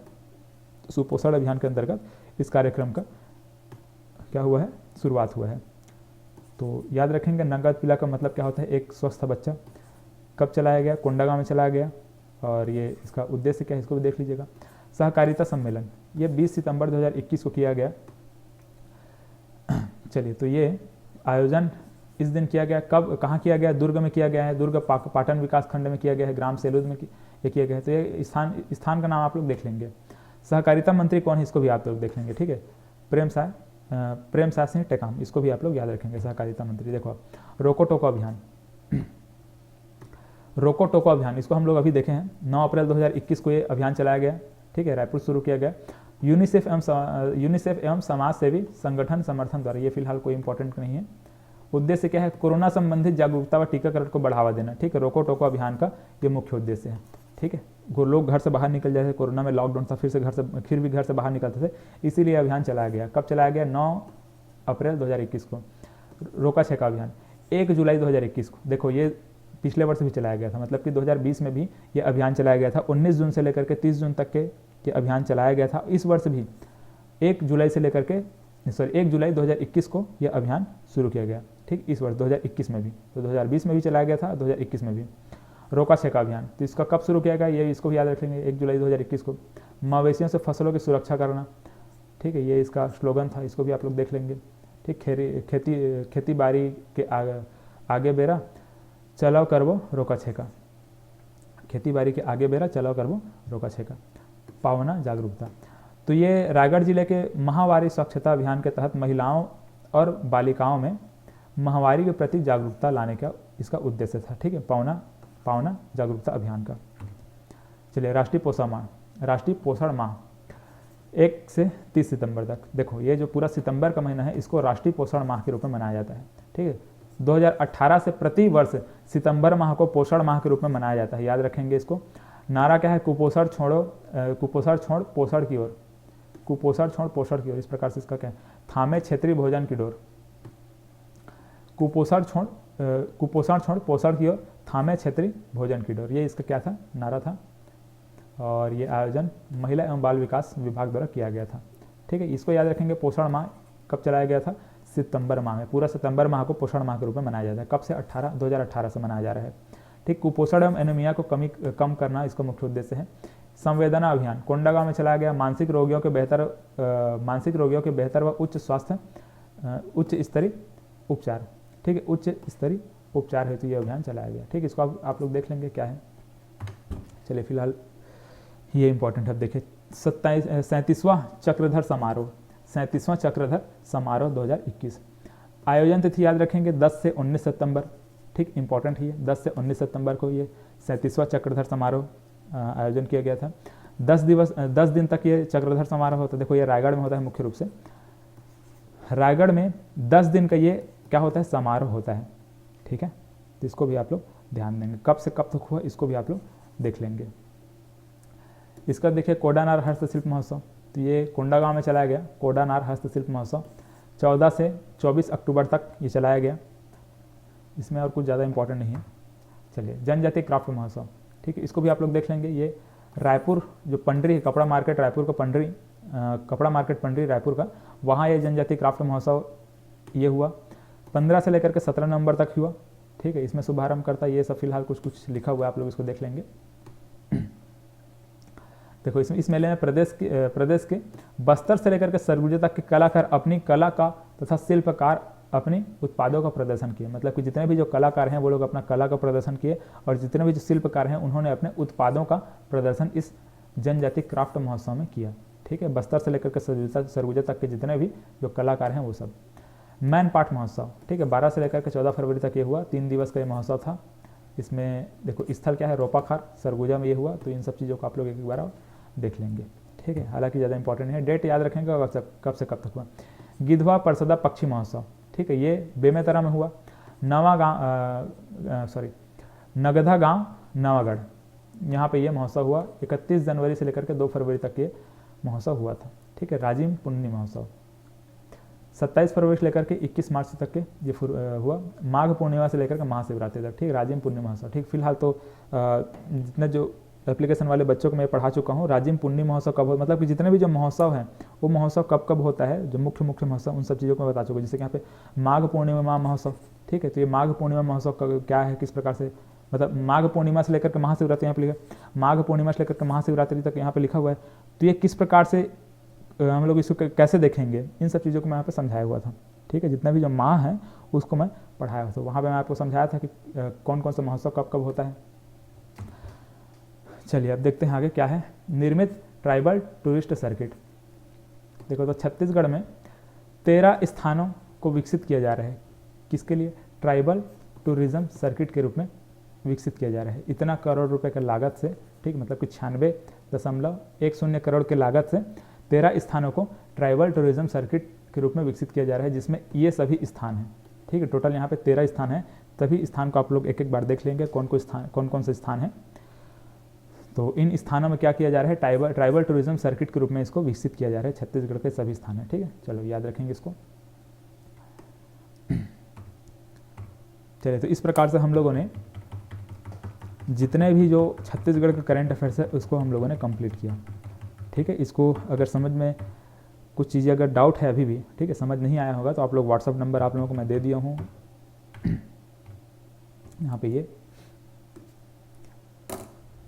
यहाँ पे आप लोग डायरेक्ट व्हाट्सअप करके या फिर कॉल करके आप लोग पूछ सकते हैं। ठीक है, चलिए, तो हम लोगों ने पूरा छत्तीसगढ़ का जो करंट अफेयर्स है उसको कंप्लीट किया।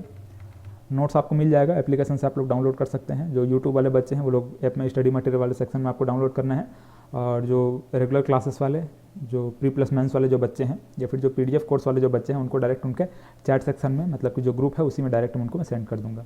ठीक है।